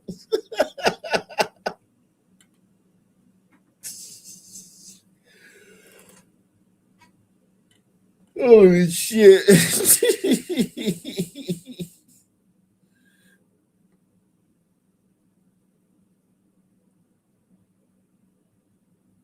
Alex Pretti died, so this man and others like him can stay in this country to rape kids. Jeez.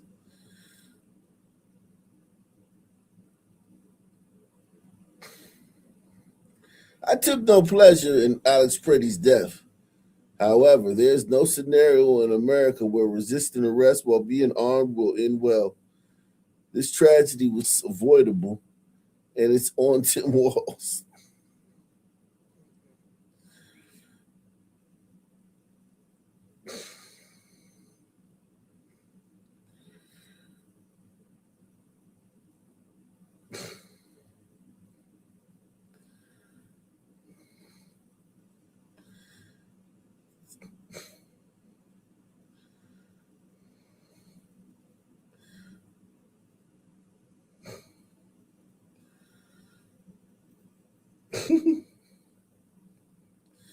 Here he is. Here he is days before, man.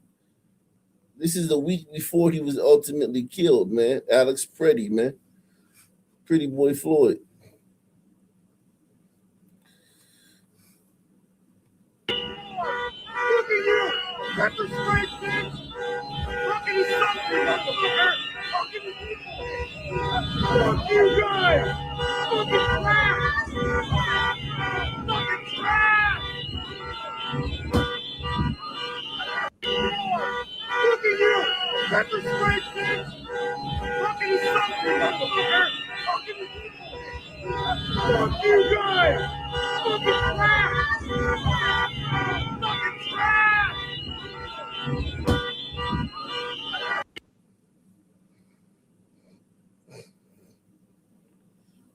Yeah, the tide might be turning on those people, man.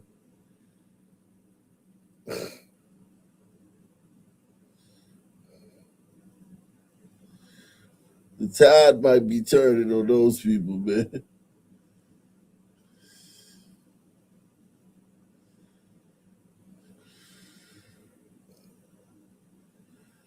The tide might be turning on these people, man.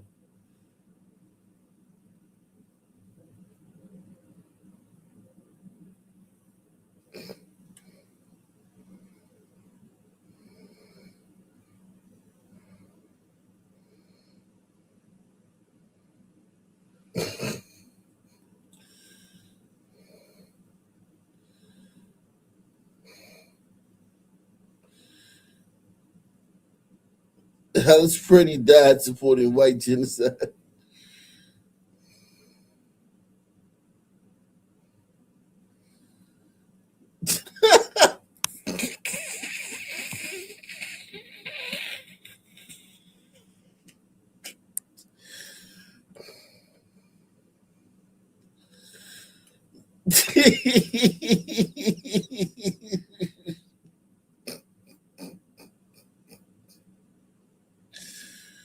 Holy shit.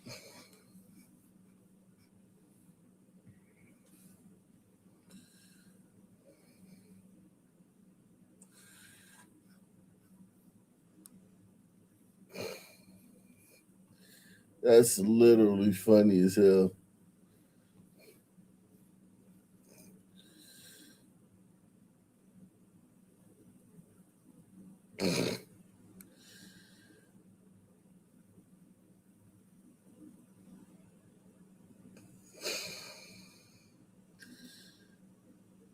So he's working with, I guess, combat veterans that lost limbs.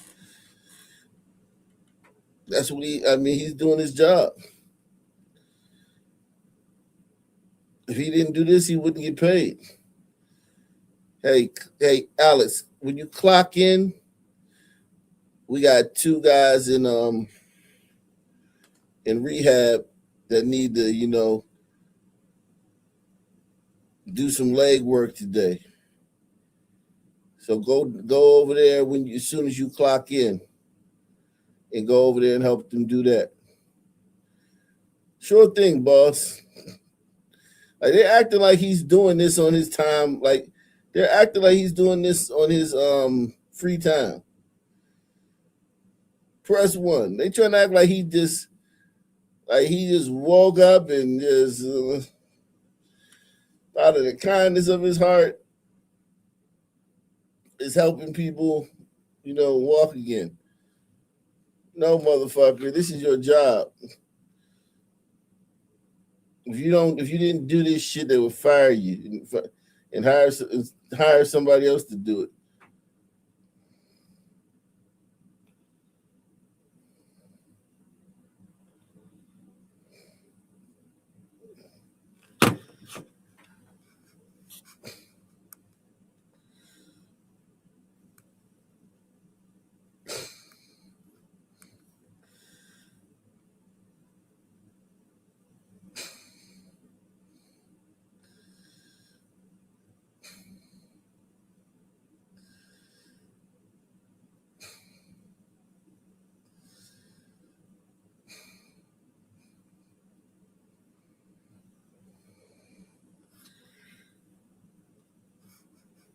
There's more of Alex Pretty Boy Floyd.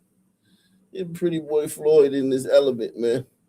This is a moment the news movement filmed on January 13th in Minneapolis, showing a man who appears to be Alex Pretti interacting with federal immigration agents 11 days before Border Patrol shot and killed him. Yeah, he must do MMA or something, man. He must do MMA because those are some good kicks, man. I wouldn't be surprised if Alex Pretti did some kind of martial arts on the side. Those some solid strikes, man. Pretti interacting with federal immigration agents 11 days before Border Patrol shot and killed him. Our footage was analyzed by the BBC, whose facial recognition technology confirmed his identity to a 97% degree of accuracy. On the morning of January 13th, our team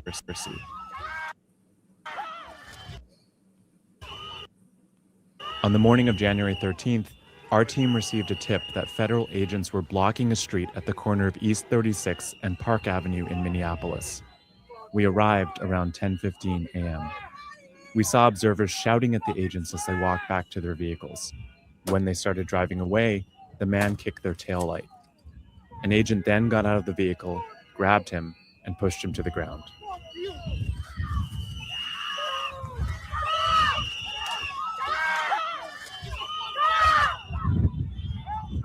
During the altercation, agents fired tear gas and pepper balls into the crowd.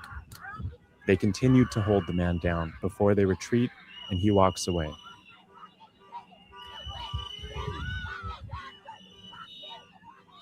The man in our footage is wearing a similar outfit to what Pretti was wearing on the day he was killed. What appears to be a gun is also visible above his waistband.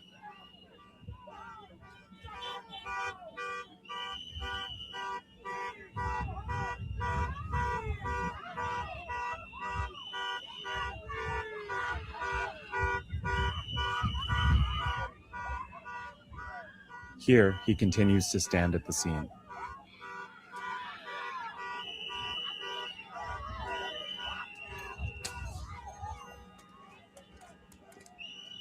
On the day he was killed, the Department of Homeland Security claims Pretti, a 37-year-old ICU nurse, approached officers holding a handgun.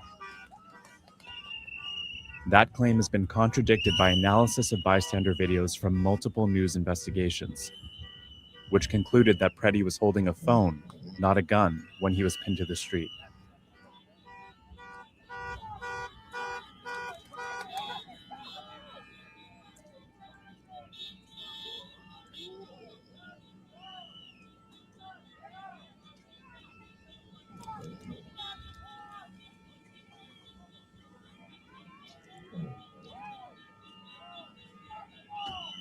Shortly after the altercation we filmed here on January 13th, federal agents drove away. Soon after that, we left the scene.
He said not again. Oh shit, man. Every time I pause for a second, I'm not sleeping, man. Sometimes I'm just sitting here thinking about stuff, man. Not always sleeping, man. If I sleep, I'm snoring. If I sleep, you're gonna hear me snoring, man. I can't sleep for 1 second without snoring.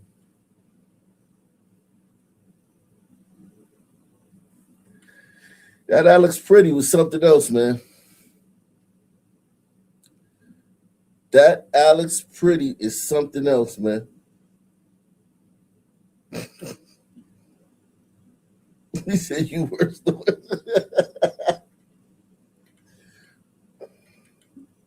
R.I.P. DVK, yeah. This is that Alex Pretti was something else though, man. He was something else, man. And he walks away. He was something else, man. That Alex Pretti was something else, man. He was something else, man.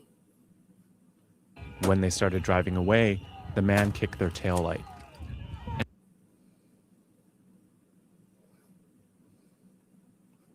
As they walked back to their vehicles. When they started driving away, the man kicked their taillight. So he wanted that confrontation. They were driving away. They were like, fuck this guy. They were like, fuck this dude, man. We get out of here, man. Let's go to Chipotle. He literally kicked their tail light off, so they had to fucking address him. They had to be like, they were like, fuck this shit. You done kicked the tail light off, man. You gotta pay for that shit. Walked back to their vehicles. When they started driving away, the man kicked their taillight. An agent then got out of the vehicle, grabbed him, and pushed him to the ground. Look at the way he's jerking and contorting his body, making it look like it's like, look at a damsel in distress. They teach them that too. You know that, right? In their little classes, their little Marxist classes, they learn that to like make it look like it's way worse than what was going on. Do their bodies in a way that makes it look, oh my God, I'm being thrown around. An agent then got out of the vehicle, grabbed him, and pushed him to the ground. They'll start the video right here. The news, they know that the news is with them, right? And the news will start the video right here. The news, they know CNN will clip this out. CNN won't put this in there. MSNBC won't put this in there. Wall Street Journal won't put the BBC. All the leftist plate will start it right here. They'll start the grabbed him right here, and pushed and him it's to like, the ground. why'd he get out and just grab that man? Why is he throwing this man around like that? Look at him.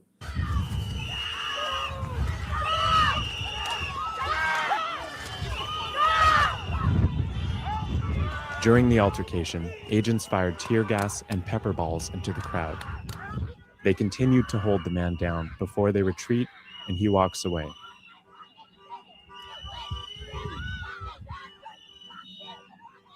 Think about it. He didn't get arrested. He didn't get arrested for that.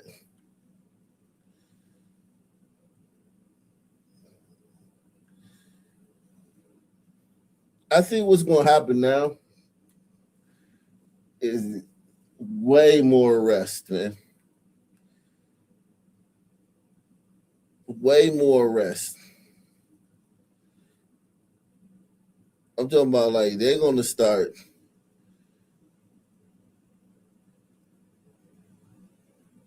sending a message, man. Like if you want to be out here, you're going to get a record, and you're going to be in and out of jail, and you're going to be in and out of court, and you're going to be facing some serious charges. So that's not going to stop it, but that's going to make it to where that's going to separate the wheat from the chaff. Press 1. Only the hardcore ones are going to be out there. You're not going to have all these extra stragglers out there. You only will have the hardcore ones that's willing to go to prison for this shit, willing to go do some time, willing to have a nigga cellmate, have a YN as a cellmate for a few years.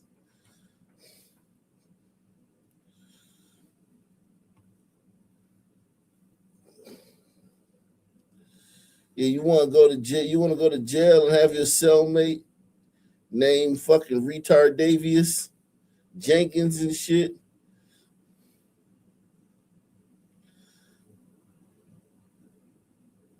Over these illegals? That's what's gonna happen, man. You gotta start arresting these people, man. It's just a shame they hadn't been doing that. It's just mind-boggling.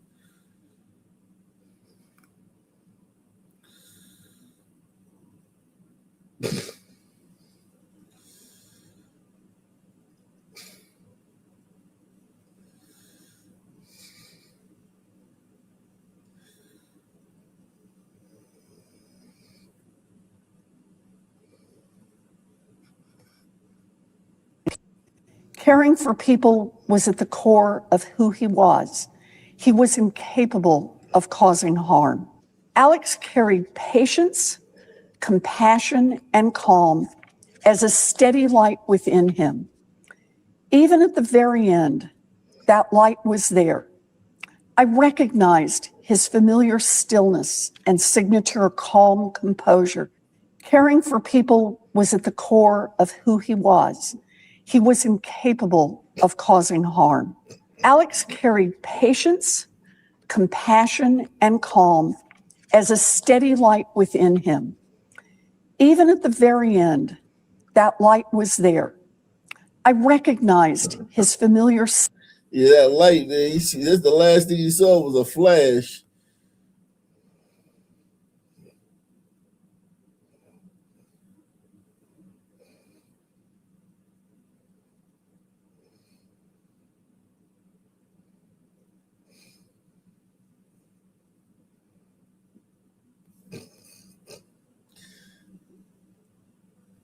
God. Yo, I hate these two women, man. These two women, oh my God. I don't know which one of these women I hate more.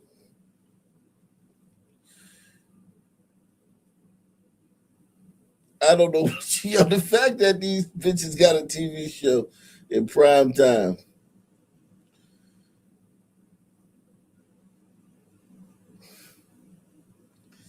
They have a TV show in prime time on a major news network. You saying DEI? Yeah, that's DEI right there.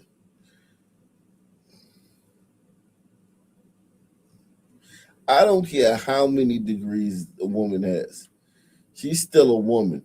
And she's still fucking crazy as hell.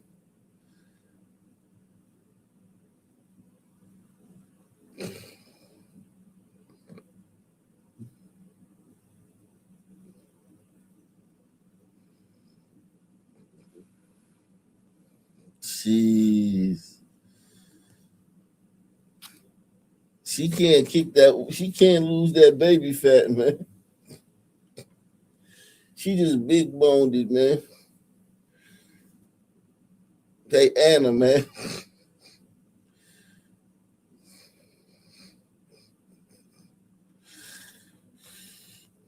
They chose to, they killed the wrong guy, right? Because this is like the perfect guy. Alex Pretti is the guy you would want to date your daughter. The guy you would want your son to grow up to be a decent human being who was serving humanity, serving sick veterans, who is, there's nothing that has been said about that man that isn't wonderful. And so they can't malign him. They can't malign him because we have the videos. Look at dude, look at that. Fucking Biff's in there looking at her like, shit. I don't know how they be on these shows with these crazy women. Scott Jennings has been off for a while, man. Scott hit a wall, man. Scott hit the wall with these bitches. He was like, yo, I need like 3 weeks off, man. And ever since Scott's been off, these bitches have been wilding. He's the only thing that keeps them in check. Ever since he been off, these bitches have been saying some of the most ridiculous, ludicrous shit ever.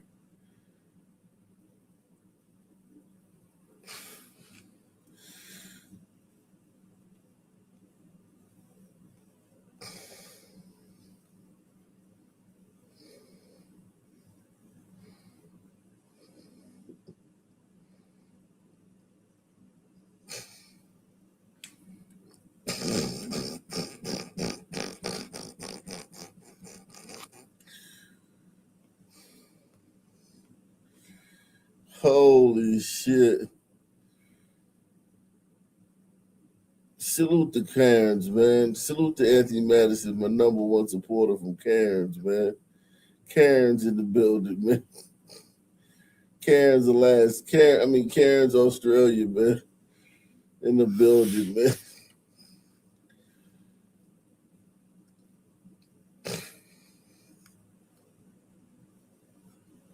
Wow.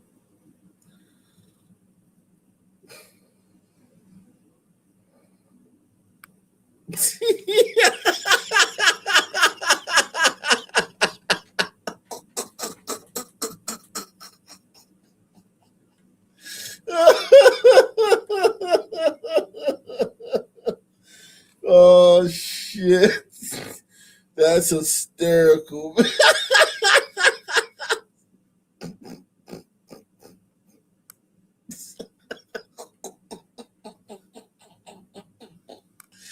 Holy shit.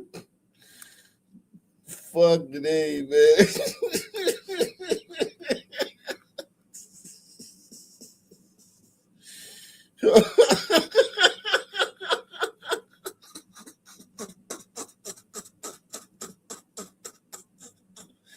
Oh shit, man. Holy fuck.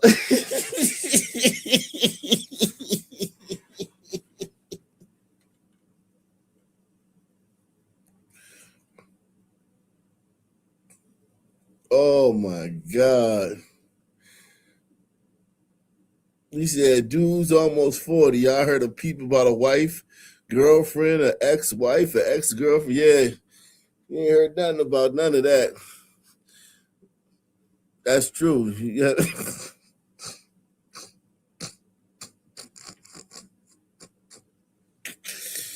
Oh.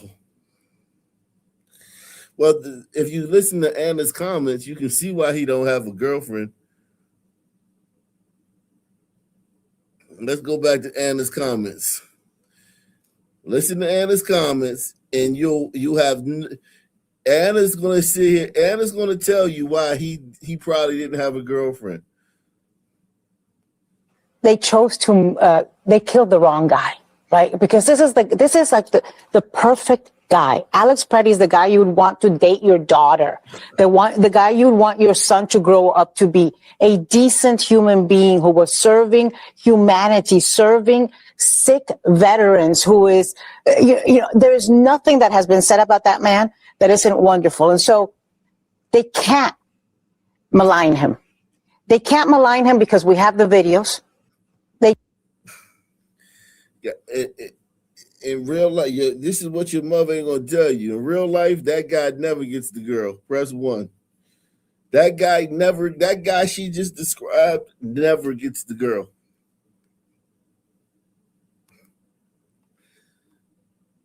This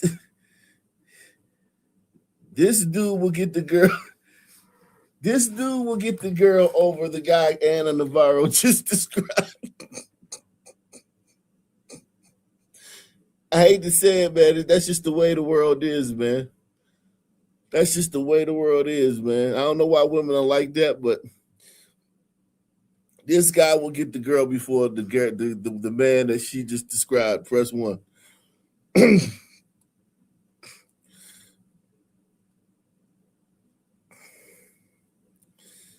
That's just the way. That's just the way the world is, man. It's the way women are, man.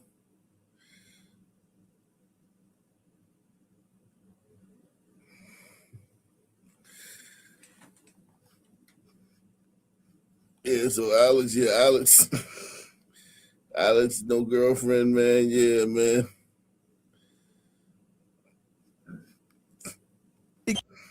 Okay. Boom, you push the lady, get the fuck out of here. And then this one comes near him, pushes her back too. And then this guy puts his hand on the fucking idiot, bro.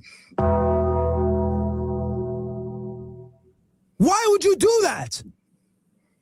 Mind your business. You're armed. And you're touching a fucking ICE agent in Minneapolis where these niggas are on high alert, bro. Like, come on, man. Common sense. And then you get pepper sprayed. And then you're resisting? I know they're telling him get on the ground and he's not listening. And you got a gun on your hip.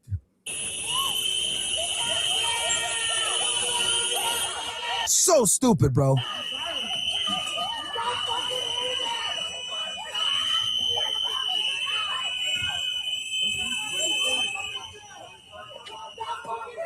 I can hear, like, you can hear gun. He gets it out there. You can see it right here in his hand. Goes off because it's a fucking shitty ass 6 hour. Hits the ground. And then they don't know that the gun went off behind them. They think it was him. And they shoot. This is unfortunate. It's like a very unfortunate situation. But the reality is it's a clean shoot. And guys, this is a lesson to be learned. Guys, don't resist the police while you're fucking armed. Okay? Do not resist the police when you're armed. Do not touch a police officer if you're armed. Ever. Ever. This was just bad judgment. As someone who's a concealed carry individual, I can't believe he did this. Like, this is stupidity on another level, bro. This is a lawful shooting 100%. It was 100% reasonable. Because I'll tell you all this. If you were that agent and you're fucking trying to resist, you're trying to grab a guy and get him to stop, and then someone screams, gun, gun, gun, and then all of a sudden you hear a gunshot, was the shooting reasonable given the facts and circumstances known to the individual when he pulled the trigger and killed that individual? The answer is going to be yes. He had a gun, he resisted, he heard a gunshot. Doesn't matter if you heard the gunshot from an accidental discharge. He could see him going like this in his right side, right? All the agent was able to see was this, basically. All right? He has other trained officers around him that said gun. He heard a gunshot. He sees him going like this. He's going to shoot, bro. Clean shoot all day.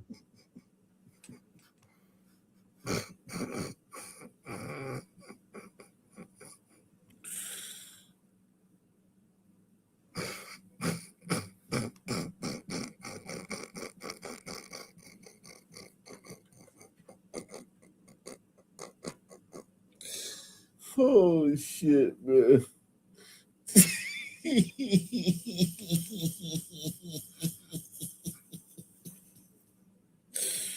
Oh, fucking A, man. The internet is something else, man. Internet is something else, man.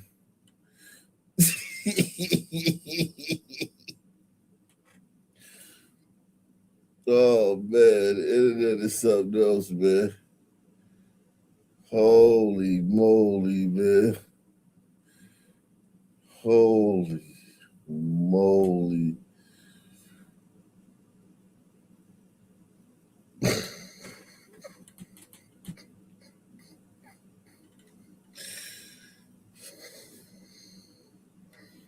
That shit is crazy.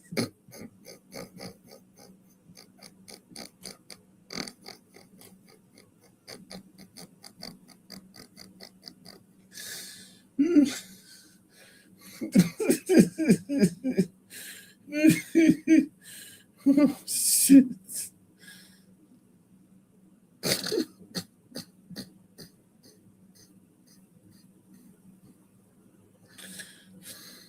Man.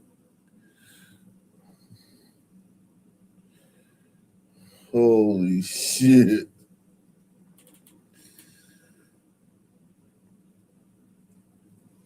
Oh, man.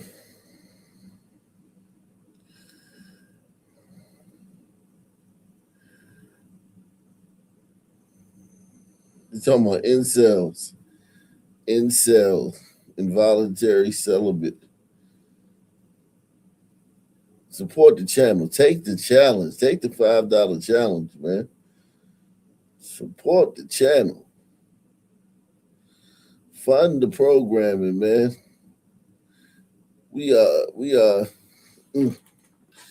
Let's see, man. Let's see what else is going on, man. We'll do a city, man. Give me a city, man. Let's do a city, man. Let's see what's going on in one of these cities, man.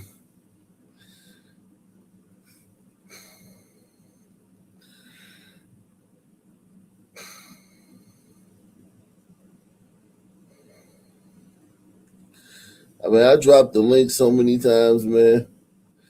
I've dropped the link so many times. I don't think anybody.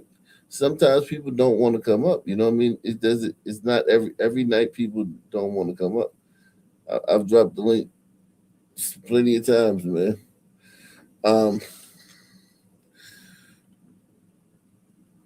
It is fine though, because he said Liverpool. Oh, they're gonna Cook County. What's happening, man? What's good? Everything's cool, man. I'm hanging in there. What's going on in the stand, man? Motherfucker Fulton County out there tripping, freaking the fuck out. Why you say that? FBI raided the elections and shit. Grabbed all their motherfucking records and shit that they supposedly got them boxes. They in that bitch motherfucking losing their mind over that shit. They so pissed off. How did they not destroy that shit? Yeah. You can't destroy it. You gotta keep the record. Oh. Yeah, you gotta keep it.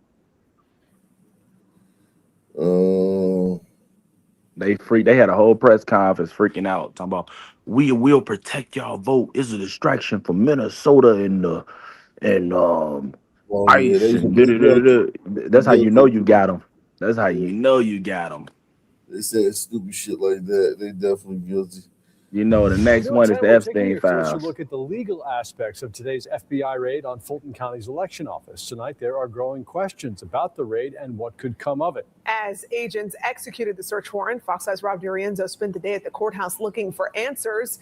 Rob joins us now. Rob, what did you find out? That's right, guys. I spoke with the Fulton County Clerk of Courts and her staff down there. Now, after the FBI agents seized those ballots from 2020, she declined to comment any further. The president has maintained that voter fraud swung the election in Fulton County, despite no evidence to support that claim.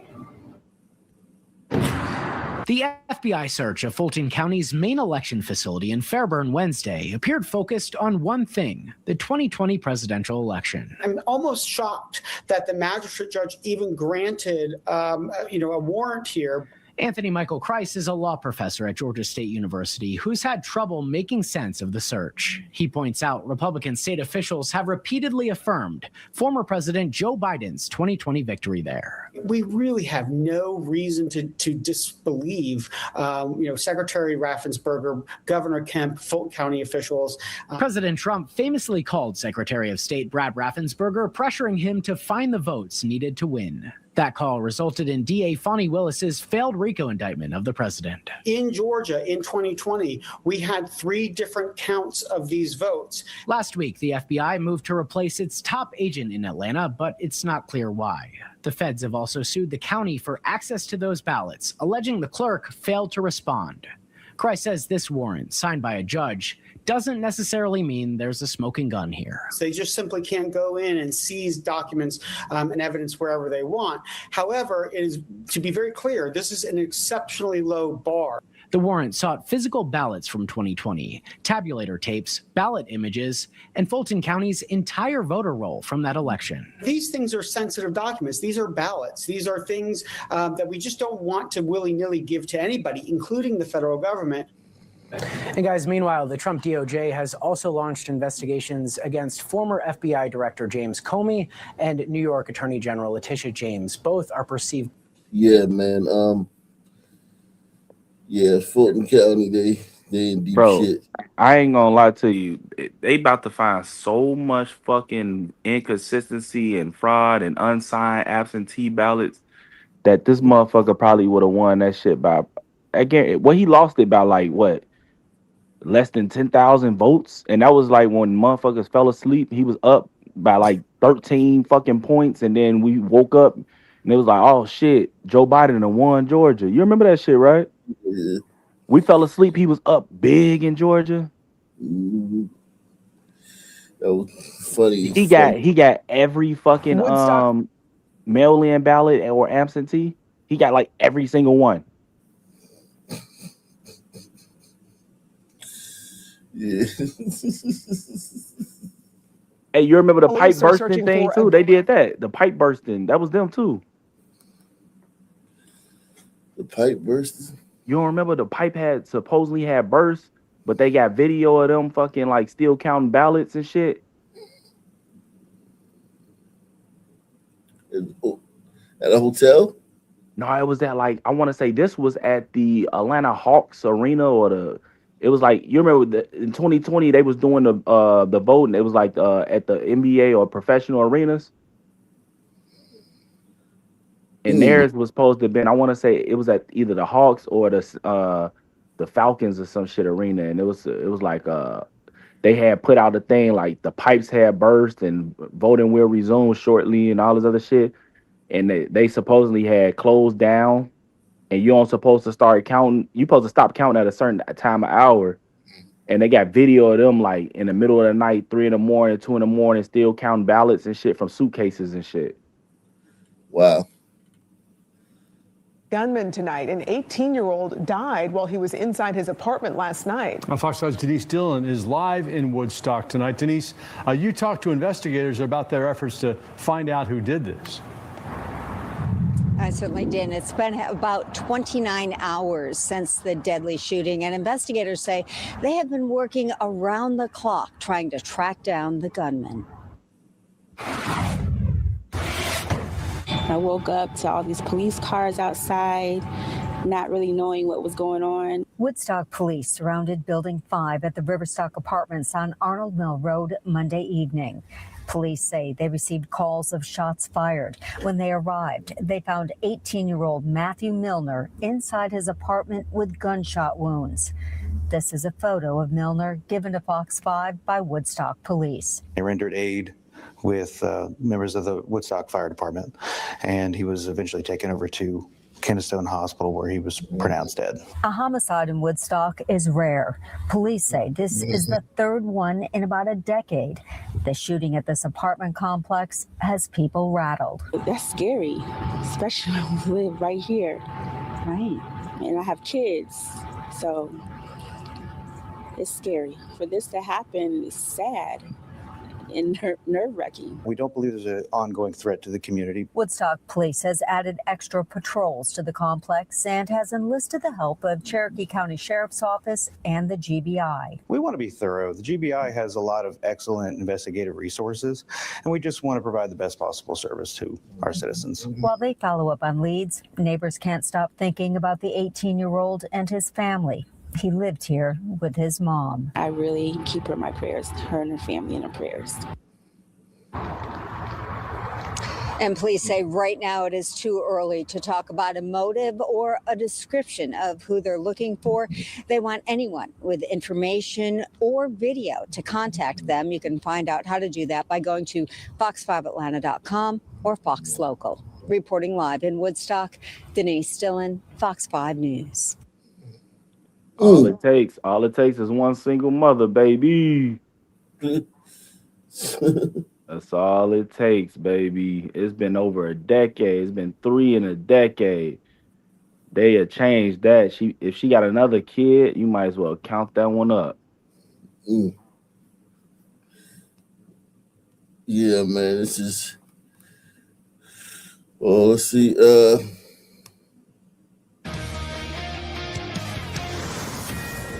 Fox News alert. We were told Alex Pretti was just a peaceful nurse at the wrong place at the wrong time, delivering first aid to an injured protester. Well, we just obtained new video days before the shooting of a man who appears to be Pretti being not so peaceful. The Pretti family attorney and family members confirmed to the Minnesota Star Tribune that the person in the video is Pretti. CNN reported that Pretti had a broken rib from an altercation with federal agents a week before his death. CNN claimed Pretti was just driving around minding his own business when he saw ICE agents chasing an immigrant family down the street. He went after them, jumped out of his car to help the family, then was tackled. Now, if this is the incident, it looks like CNN had bad sources. This video shows the individual with similar clothing, and what looks and appears to be a handgun in the same place that it was at the time of the shooting, kicking the taillight out of a federal vehicle in the middle of an apprehension operation, and then violently resisting arrest. At one point, it even looks like he spits at the window of the ICE agent's vehicle. Homeland Security tells us the video's under investigation. This doesn't mean that his shooting a week later was justified. That's still under investigation. But it does paint a different picture of who Pretti was and the kind of violent attacks that ICE and Border Patrol have to deal with while they're arresting criminal aliens. The same thing happened with Renee Good. The media tells us she was just a random woman stuck in traffic after dropping her kid off at school. But later we learned she was a trained ICE Watch warrior out to cause trouble. Again, that doesn't mean she deserved to die. But the media is whipping people up with phony obituaries that don't tell the whole story. It's why Democrats running for office are flocking to Minneapolis for photo ops. In a real sense, this is holy ground. Consecrated by blood spilled here. I had to be here to stand in the very place where this tragedy unfurled. Not only for Alex Pretti, but for Renee. Wake up, Bob. Look at this motherfucker. For George Floyd. Reverend Warnock just suggested Floyd and the two ICE watchers were like Jesus. It's a crime scene, not a cross, Reverend. Laken Riley was Warnock's constituent in Georgia. I never saw him broken up about her, but now he's flying to other states and crying. Tim Walz made an appearance at the memorial today. Watch. We're just personally paying our respects. Sure. My wife and I. And do you believe that there will be a shift in tone here from the administration after your conversation with the president here on the streets? I'm not so interested in a shift of tone. We just need them out of here, and we need accountability for what's happening. Walz is speaking out of both sides of his mouth. On the phone with Trump, he says he's going to work with ICE as long as Bovino leaves and cooperate and hand over the bad guys. Then he hits the streets and tells the press ICE has got to go. Yesterday, the mob stormed into the Capitol building and hollered at his office. Why? Oh, because they said Tim's a traitor for doing business with Trump and Homan. Tom Homan's a professional, which is a lot more than Bovino and Christy Nome. Tom Homan landed last night, and he called me last night and asked if he could have a meeting, and he was there at 9 o'clock. So, look, I think that's progress, but they started this fire, so we're not giving anybody credit for putting it out. Walz keeps changing his tune depending on who he's talking to because he's under investigation by the Department of Justice. One case for obstructing federal law enforcement, another for Somali fraud. Walz needed to broker an ICE peace deal with Trump. PBD was on primetime last night. Watch this. I think he's also trying to make sure he's protected long term. I don't know what happens on these calls. I would only say I don't know what he's going to ask for. You know, wink, wink. Hey, if I work with you on this, can I get a pardon? I don't know what the guy's going to be asking the president. You know, these guys have a lot of audacity. Look at Walz today, sending out fundraising messages, asking for money so he can hire lawyers. The email says, if you're with me, please rush a donation. Walz is going to have to spend hundreds of thousands of dollars defending himself in the Somali fraud case, and he's broke. Just in 2024, he disclosed he only has between $15,000 and $50,000 in cash and in savings. It's going to cost at least 50 G's for the retainer. These guys charge $1,000 to $2,000 an hour to fight federal charges. Hunter Biden spent between 5 and 10 million on lawyers, or his sugar daddy did. Does Walz have a sugar daddy? I don't think so. And Walz can't take a line of credit out on his house because he doesn't own one. In federal investigations like this, prosecutors are going to get targets to flip and name big names. Omar, Keith Ellison, Walz, he's the biggest. We already know he blew off whistleblowers, and his staff was caught doctoring documents in a cover-up, while millions of dollars are flying out of the Minneapolis airport.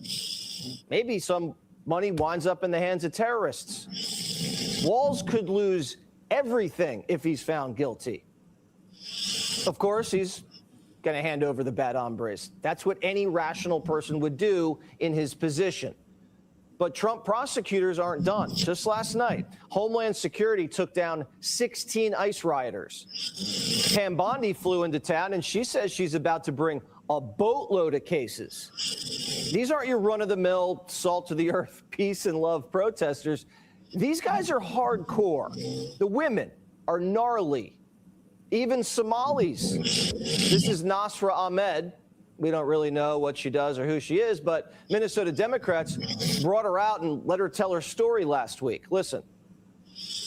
To me, being Somali isn't just eating bananas with rice. It's a lot. It's like it's an interesting thing. It's like a cultural fusion. It's kind of like the bananas and rice. You know, people don't think, oh, you can eat bananas with rice, but that's what it's like to be Somali and American.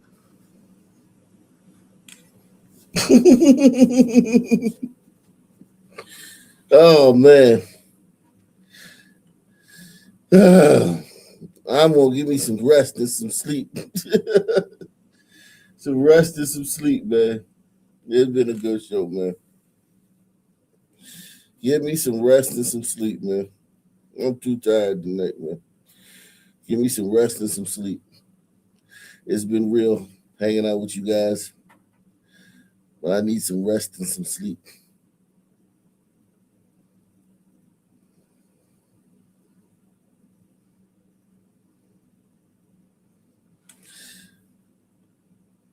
Same black time, same black channel. I'm out of